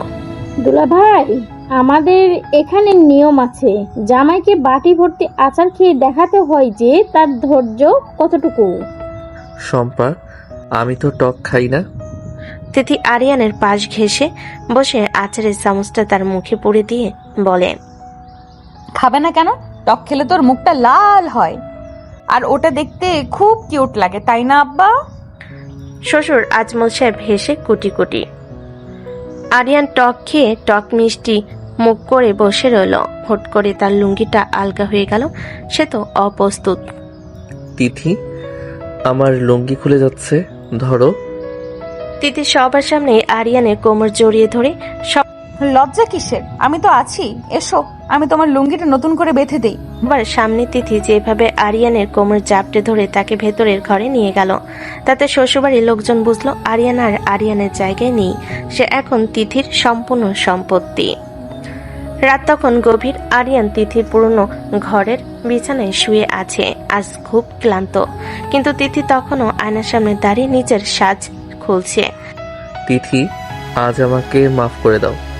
সারা দিন যে খাটনি গেছে আমি আর পারছি না। তিথি নাইটিটা গায়ে চাপতে চাপতে আরিয়ানের দিকে ফিরল। মাফ? আমার ডিকশনারিতে তো ওই শব্দটা নেই ছোট। আজ তুই গোল দিয়েছিস, তার রিওয়ার্ড তো নিতেই হবে। আরিয়ান বিছানা থেকে নামার চেষ্টা করে। আমি রিওয়ার্ড চাই না, আমি ঘুমাতে চাই। তিথি এক ঝটকায় আরিয়ানকে বিছানায় আশ্রে ফেলল। সে আরিয়ানের দুহাত নিজের মাথার উপর চেপে ধরে তার বুকের উপর চড়ে বসলো। আরিয়ানের গেঞ্জিটা সে দাঁত দিয়ে কামড়ে টেনে ধরল। পালাবি কোথায়? তুই আজ হিরো হয়েছিস পাড়ার সামনে, কিন্তু আমার সামনে তুই এখনো সেই ভেজা বেড়াল। বল, তুই কি আমার বাধ্য হবি না? তুমি একটা সর্বনাশী। তুমি আমাকে মানুষ হিসেবে থাকতে দেবে না। তিথি আরিয়ানের ঠোঁটের নিচে ঠোঁট ঘষতে ঘষতে বলে, আমি তোকে মানুষ নয়, তোকে আমার প্রেমিক পুরুষ বানাতে চাই। তিথি আরিয়ানের সারা শরীরে নিজের নখ আর দাঁত দিয়ে ভালোবাসার মানচিত্র আঁকতে শুরু করলো। আরিয়ান যতই নানা করছিল তার শরীরে ততই তিথির প্রতিটি ছোঁয়ায় আগুনের মতো জ্বলতে লাগলো। তিথি আরিয়ানের কানের লতিতে কামড় দিয়ে ফিসফিস করে বলল, আজ রাতটা শুধু আমার আর তোর আরিয়ান। কাল আবার তুই আমার ঘর মুছবি, কিন্তু আজ তুই আমার রাজা। তুমি জঘন্য তিথি, কিন্তু আমি তোমার এই জঘন্য ভালোবাসাতেই মরতে চাই।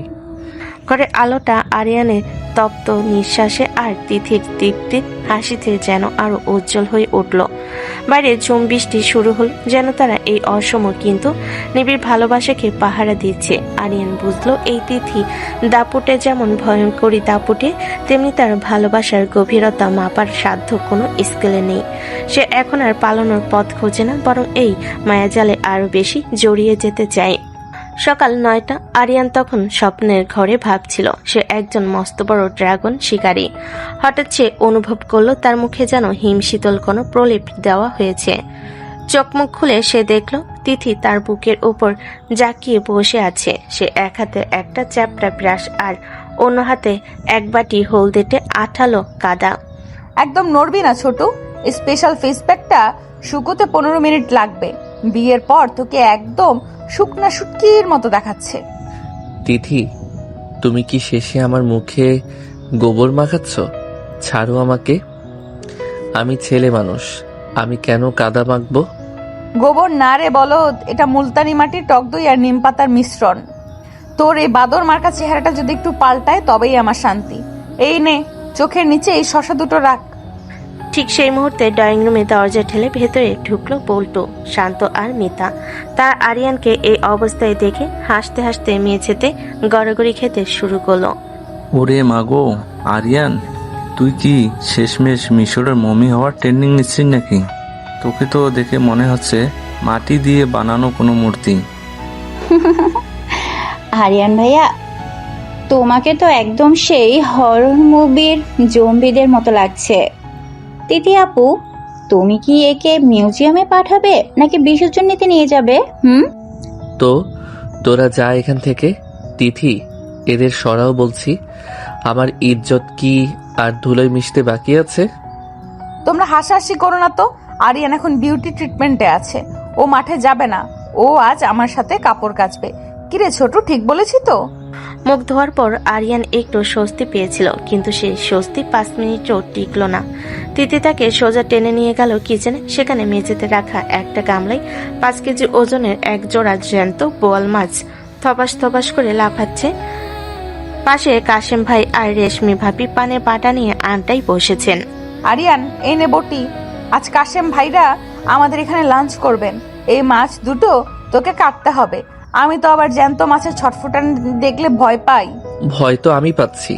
আমি ফুটবল খেলি, মাছের সাথে কুস্তি করি না। কাশেম ভাই, আপনি বড় ভাই হয়ে কিছু বলুন না।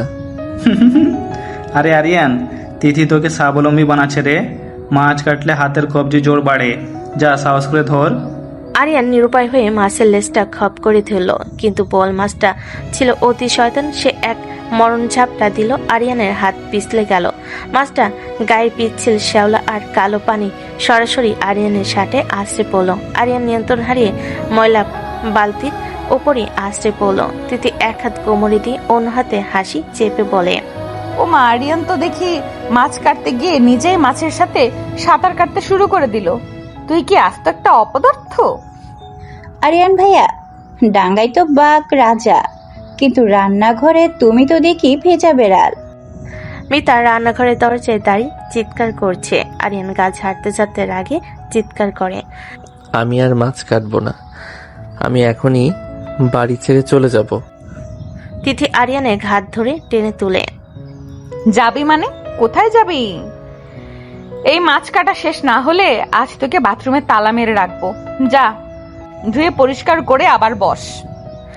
বিকালবেলা মোহনারা চলে যাওয়ার পর বাড়িটা একটু শান্ত হয়েছে। আরিয়ান মন খারাপ করে বারান্দায় এক কোণায় টুলের ওপর বসে আকাশ দেখছিল।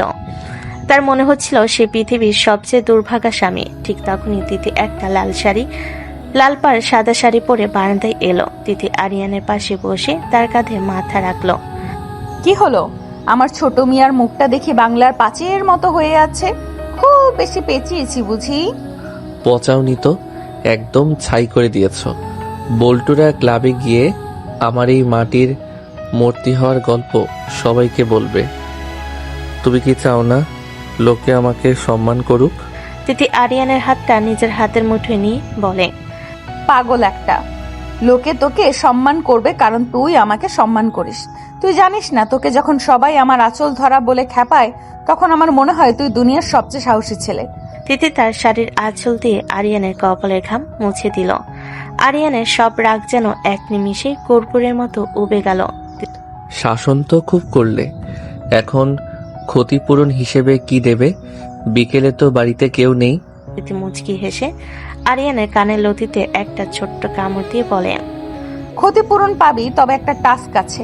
আজ রাতে তোকে আমার এই শাড়ির কুচিগুলো একদম পারফেক্টলি পিন দিয়ে আটকে দিতে হবে। পারবি না আমার হিরো? তুমি কি আমাকে দিয়ে শেষমেশ দর্জির কাজও করাবে? মানুষ কি বলবে? মানুষ যাই বলুক, তুই তো জানিস রাতে যখন আমি তোকে জড়িয়ে ধরবো এগুলো সব পরিষ্কার মনে হবে। সন্ধ্যায় পাড়ার ক্লাবে একটা মিটিং ছিল। আরিয়ান ভাবলো আজ সে তার পুরুষত্ব প্রমাণ করে ছাড়বে। সে ক্লাবে গিয়ে বল্টুদের সামনে মুখ ফুলিয়ে আড্ডা দিতে শুরু করলো। বুঝলে বল্টু, বউদের বেশি মাথায় তুলতে নেই। আমি তিথিকে একদম টাইট দিয়ে রাখি। ও আমাকে ছাড়া পানি পর্যন্ত খায় না। আমি যা বলি ও সেটা পালন করতে বাধ্য। তাই নাকি আরিয়ান? তবে ওই গেটের দিকে তাকাতো, ওটা কি তোর পারমিশন নিয়ে আসা কোনো মূর্তি নাকি?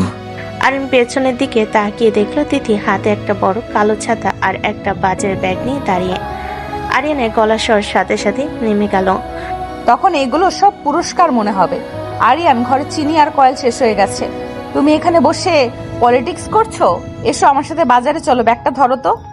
এই তো, আমি জাস্ট কাশিম ভাইকে বলছিলাম যে চিনি ছাড়া চা খাওয়া স্বাস্থ্যের জন্য খারাপ। আমি আসছি তিথি। ওরে আমাদের টাই দিয়ে রাখা বাঘ, যা ব্যাগ ধরে বাজার কর। না করলে কিন্তু আজ রাতে তোকে বারান্দায় মশা তাড়াতে হবে। রাত 11টা। আরিয়ান বাজার করে পা টিপে টিপে ঘরে ঢুকলো। সে দেখলো তিথি বিছানায় লুডো আর একটা লম্বা বেল্ট নিয়ে বসে আছে। আরিয়ান এসো, আজ আমাদের ফাইনাল খেলা। যদি আমি জিতি তবে কাল সকালে তুমি আমার সব জামা কাপড় কেচে দেবে আর ঝাড়ু দেবে। যদি আমি জিতি তবে তুমি কাল সারাদিন আমাকে স্যার বলে ডাকবে আর আমি যা বলবো তাই করবে। ডিল? ডিল, কিন্তু মনে রাখিস বাঘিনীর সাথে খেলছিস। লুডো খেলা শুরু হলো। আরিয়ান প্রাণপণে জেতার চেষ্টা করলো, কিন্তু তিথি বারবার গুটি কাটছে আর পছানি দিচ্ছে। শেষে তিথি জিতে গেল একটা ছক্কা দিয়ে। তুমি চিটিং করেছো। তুমি ডাইসটা হাতের ভেতর লুকিয়ে রাখো। তুমি একটা বড় ধান্দাবাজ বউ। আরিয়ান রাগে লুডোর বোর্ডটা ছুড়িয়ে দেয়। তিথি আরিয়ানকে একটা নিজের উপর শুইয়ে দিয়ে বলে, ধান্দাবাজ না রে, আমি হচ্ছি তোর বস, আর বসের কাছে হারলে শাস্তি তো নিতেই হয়। কাল সকালে সাবান আর বালতি রেডি রাখিস ছোটু। তিথি আরিয়ানের বুকে মুখ লুকিয়ে খিলখিল করে হাসতে লাগলো। আরিয়ান মুখ গোমরা করলেও মনে মনে সে অদ্ভুত প্রশান্তি পাচ্ছিল। সে বুঝলো তিথির এই দাপট আর মিষ্টির শাসনই আসলে তাদের ভালোবাসার প্রাণ শক্তি। সে তিথিকে আরো শক্ত করে জড়িয়ে ধরল। বাড়ির নিস্তব্ধতায় মিশে রইল দুইটি অসমন কিন্তু নিবিড় প্রেমিকের খুনসুটি। আরিয়ানের উপর তিথির শাসনের সিস্টেম রোলার এখন ড্রয়িং রুমে ছড়িয়ে পাড়ার গলিতে গিয়ে ঠেকেছে। বাসি বিয়ের কয়েকদিন যেতে না যেতে আরিয়ান বুঝতে পারল তার জীবনটা এখন আর নিজে নেই, সেটা এখন তিথির লিমিটেড কোম্পানির অধীনে চলে গেছে। সকাল 7টা। আরিয়ান তখনও গভীর ঘুমে মগ্ন। হঠাৎ তার কানে তীব্র এক বাঁশির শব্দ বাজতে শুরু করলো।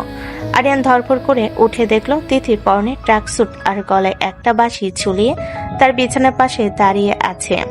ও ছোটু, আজ থেকে তোর নতুন রুটিন। বিয়ের পর তোর পেটে মেদ জমেছে, এইভাবে চললে তো তোকে অকাল বৃদ্ধ লাগবে। চল মাঠে গিয়ে 10 পাক দৌড়াবি। তিথি, তুমি কি পাগল হয়েছ? 7টার সময় মানুষ মাঠে যায়, আর আমি তো ফুটবলার, আমার বডি ঠিকই আছে। তুমি যাও, আমাকে ঘুমাতে দাও। আরিয়ান বিছানা জাপটে ধরে তিথি এক ঝটকায় আরিয়ানের পায়ের উপর থেকে লেপ সরিয়ে দিয়ে বলে, ফুটবলার ছিলি, এখন তুই আমার পার্সোনাল ট্রেনার। দৌড়াবি নাকি তোকে আমি ডাম্বেল দিয়ে পিটিয়ে সোজা করব? ওঠ বলছি। আরিয়ান কোনো মতে চোখ কসলাতে কসলাতে মাঠে গেল। সেখানে পাড়ার মুরব্বীরা হাঁটছিলেন। আরিয়ানকে তিথির পেছন পেছন ভেজা বিড়ালের মতো দৌড়াতে দেখে কাশেম ভাই হাসতে হাসতে এগিয়ে এলেন। কিরে আরিয়ান, তিথি তোকে কি অলিম্পিকের জন্য তৈরি করছে নাকি? কাশেম ভাই, অলিম্পিক না, ও আমাকে কবরে পাঠানোর ব্যবস্থা করছে। দেখুন না, নিজে সাইকেলে যাচ্ছে আর আমাকে দৌড়াচ্ছে। তিথি সাইকেল থেকে বাঁশি বাজিয়ে বলে, কথা বলবি না আরিয়ান, স্পিড বাড়া, না হলে আজ নাস্তায় শুধু কাঁচা ছোলা আর পানি পাবি। মাঠ থেকে ফেরার পর আরিয়ান ভেবেছিল এবার হয়তো 1 কাপ চা আর নাস্তা পাবে, কিন্তু রান্নাঘরে গিয়ে সে দেখলো এক ভয়াবহ দৃশ্য। তিথি বিশাল এক শিলপাটা নিয়ে বসে আছে, তার পাশে এক গাদা শুকনো মরিচ। আরিয়ান এসো, আজ আমাদের বাসায় মিতা আর বল্টুরা দুপুরে খাবার খাবে। মিক্সার গ্রাইন্ডারটা আজই নষ্ট হতে হলো, এই তোকে এই মরিচগুলো মিহি করে বাটতে হবে। আমি মরিচ বাটবো? আমার হাত জ্বালা করবে তো।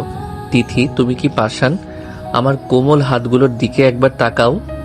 তিথি আরিয়ানের হাতে শিলটা ধরিয়ে দিয়ে বলে, হাত কোমল থাকলে তো বাটতে সুবিধা হবে। শুরু কর, যদি মরিচের গুঁড়ো চোখে যায় তবে আমি ফু দেব, কিন্তু বাটা থামাতে পারবি না। আরিয়ান যখন মরিচ বাড়ছে তখন তার চোখ দিয়ে অঝরে পানি পড়ছে। ঠিক সেই সময় রান্নাঘরে উকি দিল মিতা। ওরে মাগো, আরিয়ান ভাইয়া, তুমি কি বউয়ের শোকে কাঁদছো নাকি মরিচের ছালে? মিতা, তুই যা এখান থেকে।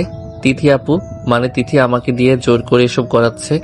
ও মানুষ না, ও একটা জানোয়ার। তিথি পেছন থেকে আরিয়ানের কানে একটা চিমটি কেটে বলে, জানোয়ারের রান্না করা মাংসই তো আজ চেটেপুটে খাবি। বাটতে থাক, ফিনিশিং যেন ভালো হয়। বিকেলবেলা খাওয়ার পর সবাই চলে গেছে। আরিয়ান বারান্দায় ইজি চেয়ারে বসে ঝিমুচ্ছে। রোদটা এসে পড়েছে। ঠিক তখনই তিথি লম্বা ভেজা চুল এলিয়ে দিয়ে আরিয়ানের কোলের কাছে একটা পিড়ি পেতে বসলো। তার হাতে একটা চিরুনি আর তেলের বোতল। আরিয়ান, আমার চুলগুলো খুব জট পাকিয়ে আছে, একটু আছড়ে দিবি। আর শোন, খুব সাবধানে যেন একটা চুলও না ছেড়ে। আমি চুল আঁচড়াবো? আমি কি নাপিত? তুমি কি আমাকে দিয়ে সব কাজ করিয়ে ছাড়বে? তিথি আরিয়ানের হাতের তালুতে নিজের গালটা ঘষে দিয়ে বলে, নাপিত হবি কেন? তুই আমার প্রিয় মানুষ। প্রিয় মানুষের হাতে চুল আঁচড়ানো যে কত শান্তির তুই বুঝবি না।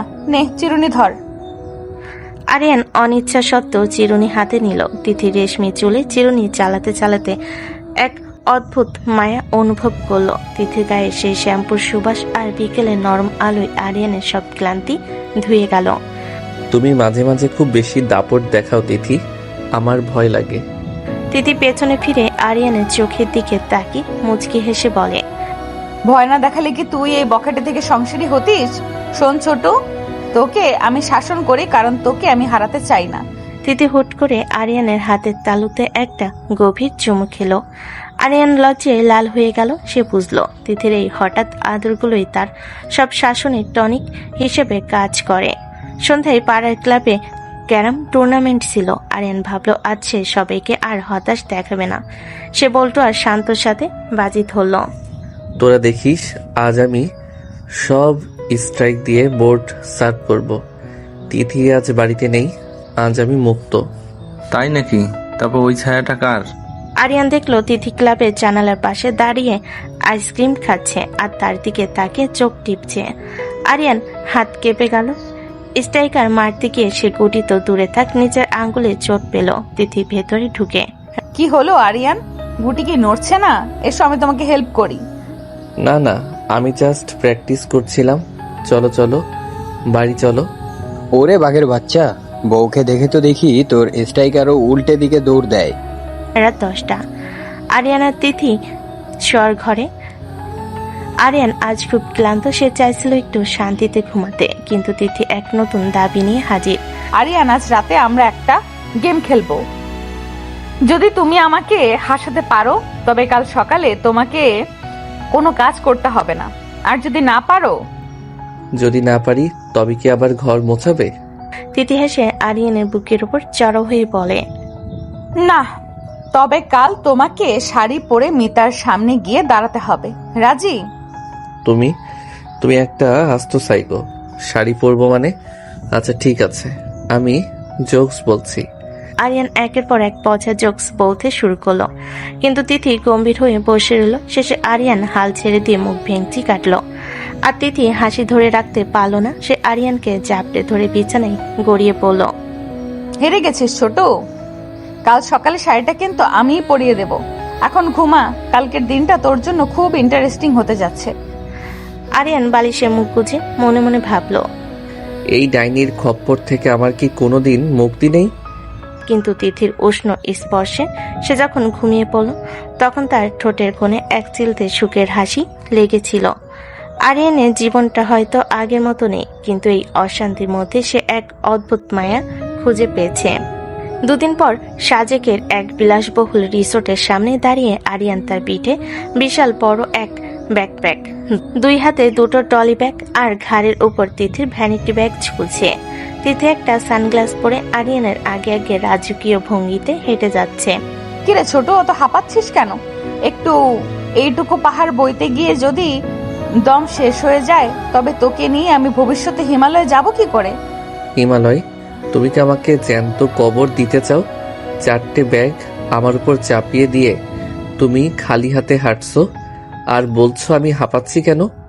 আমি কি কুলি? তিথি পেছন ফিরে আরিয়ানের গালের ঘামটা মুছে দিয়ে মুচকি হেসে বলে, তুই আমার কুলি না রে, তুই আমার পার্সোনাল কার্গো হ্যান্ডেলার। আর শোন, রিসোর্টে গিয়ে যদি দেখিস লিফট নেই তবে আমাকে কোলে তুলে দোতলায় নিয়ে যাবি। এইটা তোর আজকের ওয়ার্কআউট। তোমাকে কোলে তুলে সিঁড়িতে উঠবো? তোমার কি ওজন কম? রিসোর্টের লোকজন দেখলে ভাববে আমি সার্কাসের গাধা। গাধা হবি কেন? সবাই ভাবে তুই কতটা রোমান্টিক। চল, ব্যাগগুলো নিয়ে আসছি আমি, তুই শুধু সিঁড়ির কাছে রেডি থাক। দুপুরের দিকে তারা একটা ছোট্ট ঝর্ণার কাছে গেল। জায়গাটা একদম নির্জন। পাহাড়ে ঝর্ণার ঠান্ডা পানি আছড়ে পড়ছে পাথরের উপর। তিথির শাড়ির উপর দিয়ে একটা পাতলা চাদর জড়িয়ে ঝর্ণার নিচে গিয়ে দাঁড়ালো। আরিয়ান, দাঁড়িয়ে আছিস কেন? আয়, ঝর্ণার কাছে নিচে আয়। আমার পিঠে একটু সাবান ঘষে দে তো, হাত পৌঁছাচ্ছে না। পাগল হয়েছো? এখানে কেউ চলে এলে আর আমি কেন সাবান ঘষবো? তুমি নিজে করো। আরিয়ান লজ্জে এদিক ওদিক তাকাই। তিথি ঝর্ণার পানিতে ভিজতে ভিজতে দাপুতে গলায় বলল, কেউ আসবে না, না এলেও দেখবে স্বামী তার বউয়ের সেবা করছে। আয় বলছি, নাকি আমি তোকে টেনে নিয়ে যাব? আরিয়ান বাধ্য হয়ে ঝর্ণার নিচে গেল। পানির বোতল, তার শরীর কাঁপছে। সে কাঁপা কাঁপা হাতে সাবান নিয়ে তিথির পিঠে ঘষতে শুরু করলো। তিথি ভেজা শরীর স্পর্শে আরিয়ানের বুক ধরফর করছে। তিথি, তুমি খুব পচা। মানুষকে এভাবে বেইজ্জত করতে তোমার ভালো লাগে? বেইজ্জত না রে পাগল, এটা তোর প্রতি আমার অধিকার। দেখ তো, ঝর্ণার এই নীল পানিতে তোকে কত হ্যান্ডসাম লাগছে। একদম সেই জলপরীর বর মনে হচ্ছে। তিথি হুট করে ঘুরে দাঁড়িয়ে আরিয়ানকে চাপটে ধরল। আরিয়ান তিথি কোমরে হাত রেখে কাছে টেনে বলে, জলপরীর বর না, বলো জল দানবীর কবলে পড়া এক হতভাগা যুবক। বিকেলবেলা রিসোর্টের বেলকনি থেকে পুরো উপত্যকা দেখা যাচ্ছে। পাহাড়ের মেঘগুলো যেন হাত বাড়ালে ছোঁয়া যায়। তিথি একটা পাহাড়ি থামি পরে চুলে একটা বুনো ফুল গুজে বেলকনিতে এসে বসলো। আরিয়ান তখন একটা সাদা লুঙ্গি আর গেঞ্জি পরে আয়েশ করে চা খাচ্ছিল। এই আরিয়ান, এই সুন্দর পরিবেশে তুই এই গামছা মার্কা লুঙ্গি পরে আছিস কেন? তোকে তো একদম সেই বাগানের মালি মনে হচ্ছে। চল, আমি তোর জন্য একটা পাহাড়ি কুর্তা কিনে এনেছি, ওটা পর। কখনো না, পাহাড়ে এসে লুঙ্গির মতো আরাম আর কিচ্ছুতে নেই। আমি মালি হই আর যাই হই, আমি লুঙ্গি ছাড়ছি না। আরিয়ান চায়ে চুমুক দেয়। তিথি আরিয়ানের লুঙ্গির গিটটা টেনে ধরার ভান করে। ছাড়বি না? আমি যদি এক টানে খুলে দেই তবে তো মেঘের সামনে উলঙ্গ হয়ে যাবি, তখন মেঘেরা লজ্জা পাবে না? তিথি, তুমি কি একটু ভদ্র হতে পারো না? চারপাশে লোকজন আছে, ক্যামেরা আছে। আরিয়ান আতঙ্কে লুঙ্গি শক্ত করে ধরে। তিথি খিলখিল করে হেসে আরিয়ানের কোলে মাথা রেখে শুয়ে পড়ে। ভদ্র হয়ে কি হবে? আমি তোকে সারা জীবন এভাবেই জ্বালিয়ে মারবো। শোন, কাল ভোরে আমরা সূর্যোদয় দেখতে যাব। তোকে কিন্তু আমাকে পিঠে নিয়ে পাহাড়ে উঠতে হবে। আমি নিশ্চিত আমি এই ট্রিপ থেকে জ্যান্ত ফিরবো না। তুমি আমাকে শেষ করে দেবে। রাতে রিসোর্টের উঠোনে ক্যাম্পফায়ার জ্বালানো হয়েছে। আরো কয়েকটা টুরিস্ট গ্রুপ সেখানে গোল হয়ে বসে গান গাইছে। তিথি হুট করে দাঁড়িয়ে পড়ে ঘোষণা দিল, সবাই শুনুন, আমার বর আরিয়ান খুব ভালো গান গায়। ও এখন আপনাদের একটা বিরহের গান শুনিয়ে মুগ্ধ করবে। তিথি, আমি কোনোদিন গান গাইনি। তুমি কেন মিথ্যে বলছো? আমি এখন কি গাইবো? মা গো মা, ও গো মা। যা পারিস গা, না গাইলে কিন্তু আজ রাতে তোকে পাহাড়ি মশার কামড় খেতে বারান্দায় বসে থাকতে হবে। আরিয়ান নিরুপায় হয়ে গাইতে শুরু করলো এক অদ্ভুত সুরেলা গান। আমার বউটা একটা ডাইনি, আমায় খাটিয়ে মারে। সবাই ভাবলো এটা কোনো মজার ফোক গান। সবাই তালি দিতে লাগলো। এদিকে বল্টু ফুট করে ওই রিসোর্টের সব পরিবারে হাজির হয়েছে। কিরে আরিয়ান, তুই তো দেখি পাহাড়ের গায়েও হয়ে গেছিস। তিথি আপু, আপনি একে দিয়ে গান গাওয়ালেন নাকি জান কবজ করলেন? বাহ, তোমরাও এসেছো, ভালোই হলো। আর ও তো আমার কোকিল, মাঝে মাঝে একটু খাঁচায় বন্দি করে গান শোনাতে হয়। রাত তখন অনেক। রিসোর্টের চারপাশ ঘন কুয়াশায় ঢাকা। আরিয়ান আর তিথি তাদের কটেজের জানালা খুলে মেঘ দেখছিল। আরিয়ান ঠান্ডায় কাঁপছে। তিথি একটা কম্বল নিয়ে এসে দুজনকে একসাথে মুড়িয়ে দিল। তিথি, তুমি কেন আমাকে এত জ্বালাও? কেন আমাকে দিয়ে ওসব অদ্ভুত কাজ করাও? কারণ তুই যখন রেগে যাস তখন তোকে খুব সাহসী লাগে, আর যখন তুই আমার কথা শুনে কাজ করিস তখন মনে হয় তুই পৃথিবীর সবচেয়ে বেশি আমাকে ভালোবাসিস। তোর এই বাধ্য থাকাটাই আমার কাছে সবচেয়ে বড় রোম্যান্স। তিথি আরিয়ানের বুকে কান পেতে আরিয়ান তিথিকে শক্ত করে জড়িয়ে ধরে। তুমি একটা অদ্ভুত মেয়ে, শাসনও করো, আবার এমন ভাবে মায়ায় জড়াও যে আমি পালানোর পথ খুঁজে পাই না। পালানোর পথ তো কোনোদিন পাবি না ছোট। তোকে আমি পাহাড়ে আনুক আর সমুদ্রে, তুই সব সময় আমার হয়েই থাকবি। কিন্তু মনে রাখিস, এই আরিয়ানের ওপর রানীর অধিকার সবার চেয়ে বেশি। আরিয়ান কোনো কথা বলল না। সে তিথির কপালে একটা দীর্ঘ চুমু খেলো। বাইরে পাহাড়ের মেঘেরা নাচছে, আর ঘরের ভেতর দুই অসম কিন্তু নিবিড় প্রেমে পাগল দম্পতি মান অভিমান আর শাসনের এক নতুন গল্প লেখা হচ্ছে। সাজেকের ভোরের কুয়াশা তখনও পাহাড়ের বুক ছাড়েনি। রিসোর্টের কাঠের বেলকুনিতে আরিয়ান দাঁড়িয়ে আছে। তার পরনে একটা পাহাড়ি কুর্তা, যা তিথি তাকে জোর করে পরিয়েছে। আরিয়ানের হাতে একটা ঝাড়ু, এক বালতি পানি। তিথি পাশে ইজি চেয়ারে বসে আশ করে কফি খাচ্ছে। কিরে ছোট, দাঁড়িয়ে আছিস কেন? এই রিসোর্টের ব্যালকনিটা একটু ঝকঝকে করে পরিষ্কার কর। আমরা যখন এখান থেকে চলে যাব রিসোর্টের লোকজন যেন বলে আরিয়ানের মতো গুণী বর আর হয় না।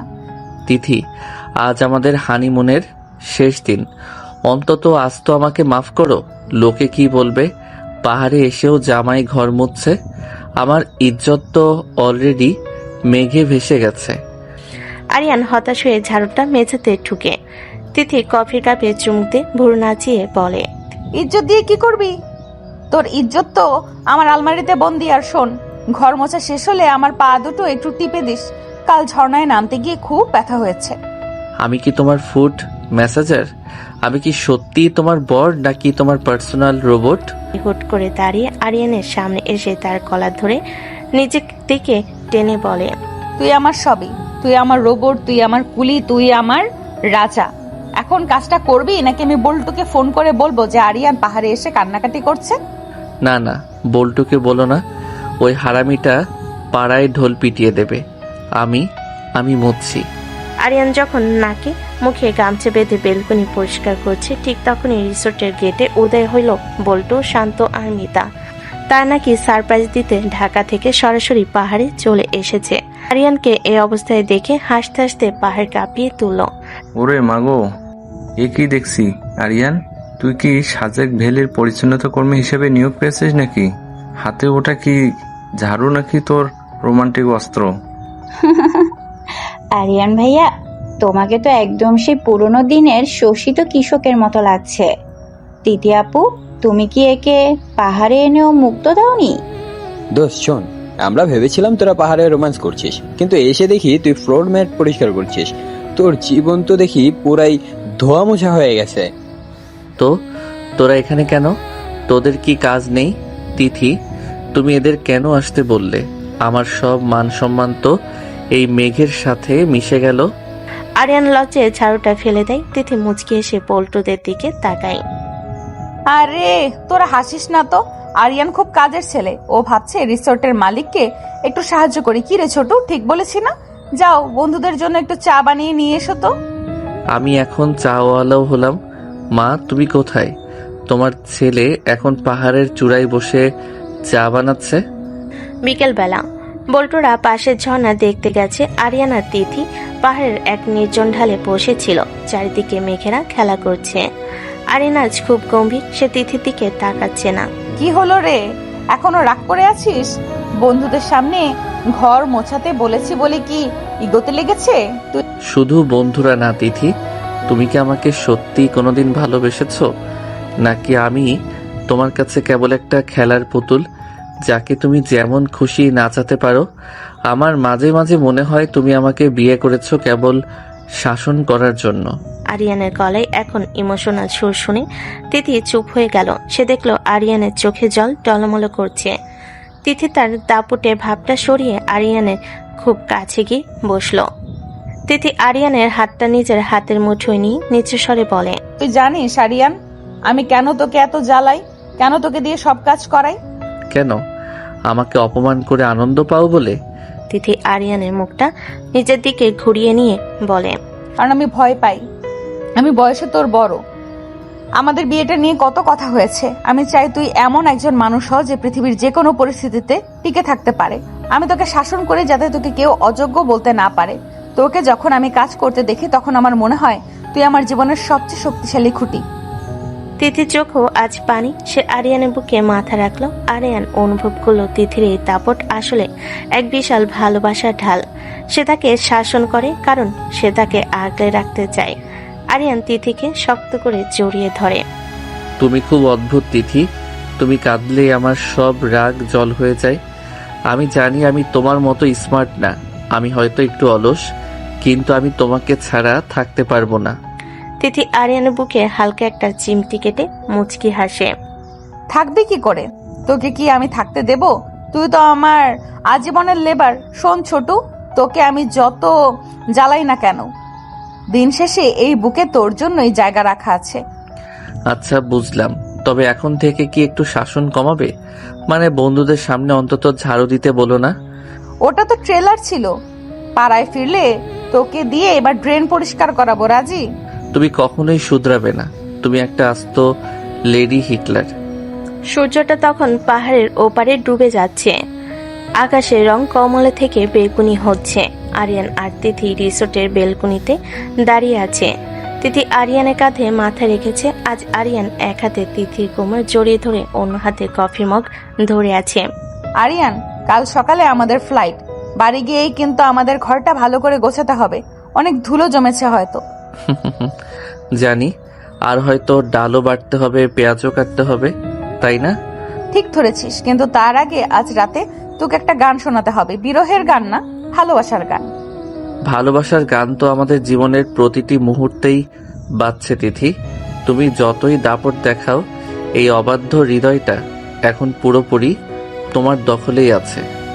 মেঘেরা যেন সাক্ষী হয়ে রইল এই অদ্ভুত জুটির। আরিয়ান বুঝলো মুক্তির পাওয়ার চেয়ে এই মিষ্টি বন্দিত্ব অনেক বেশি আরামের। তিথির শাসনই তার শাসন, আর তিথির আদরের মধ্যে তার আসল ঘর। এভাবে পাহাড়ের নিস্তব্ধতায় মিশে রইল তাদের হাসাহাসি, ঝগড়া আর না পুরনো এক গভীর প্রেমের আখ্যান।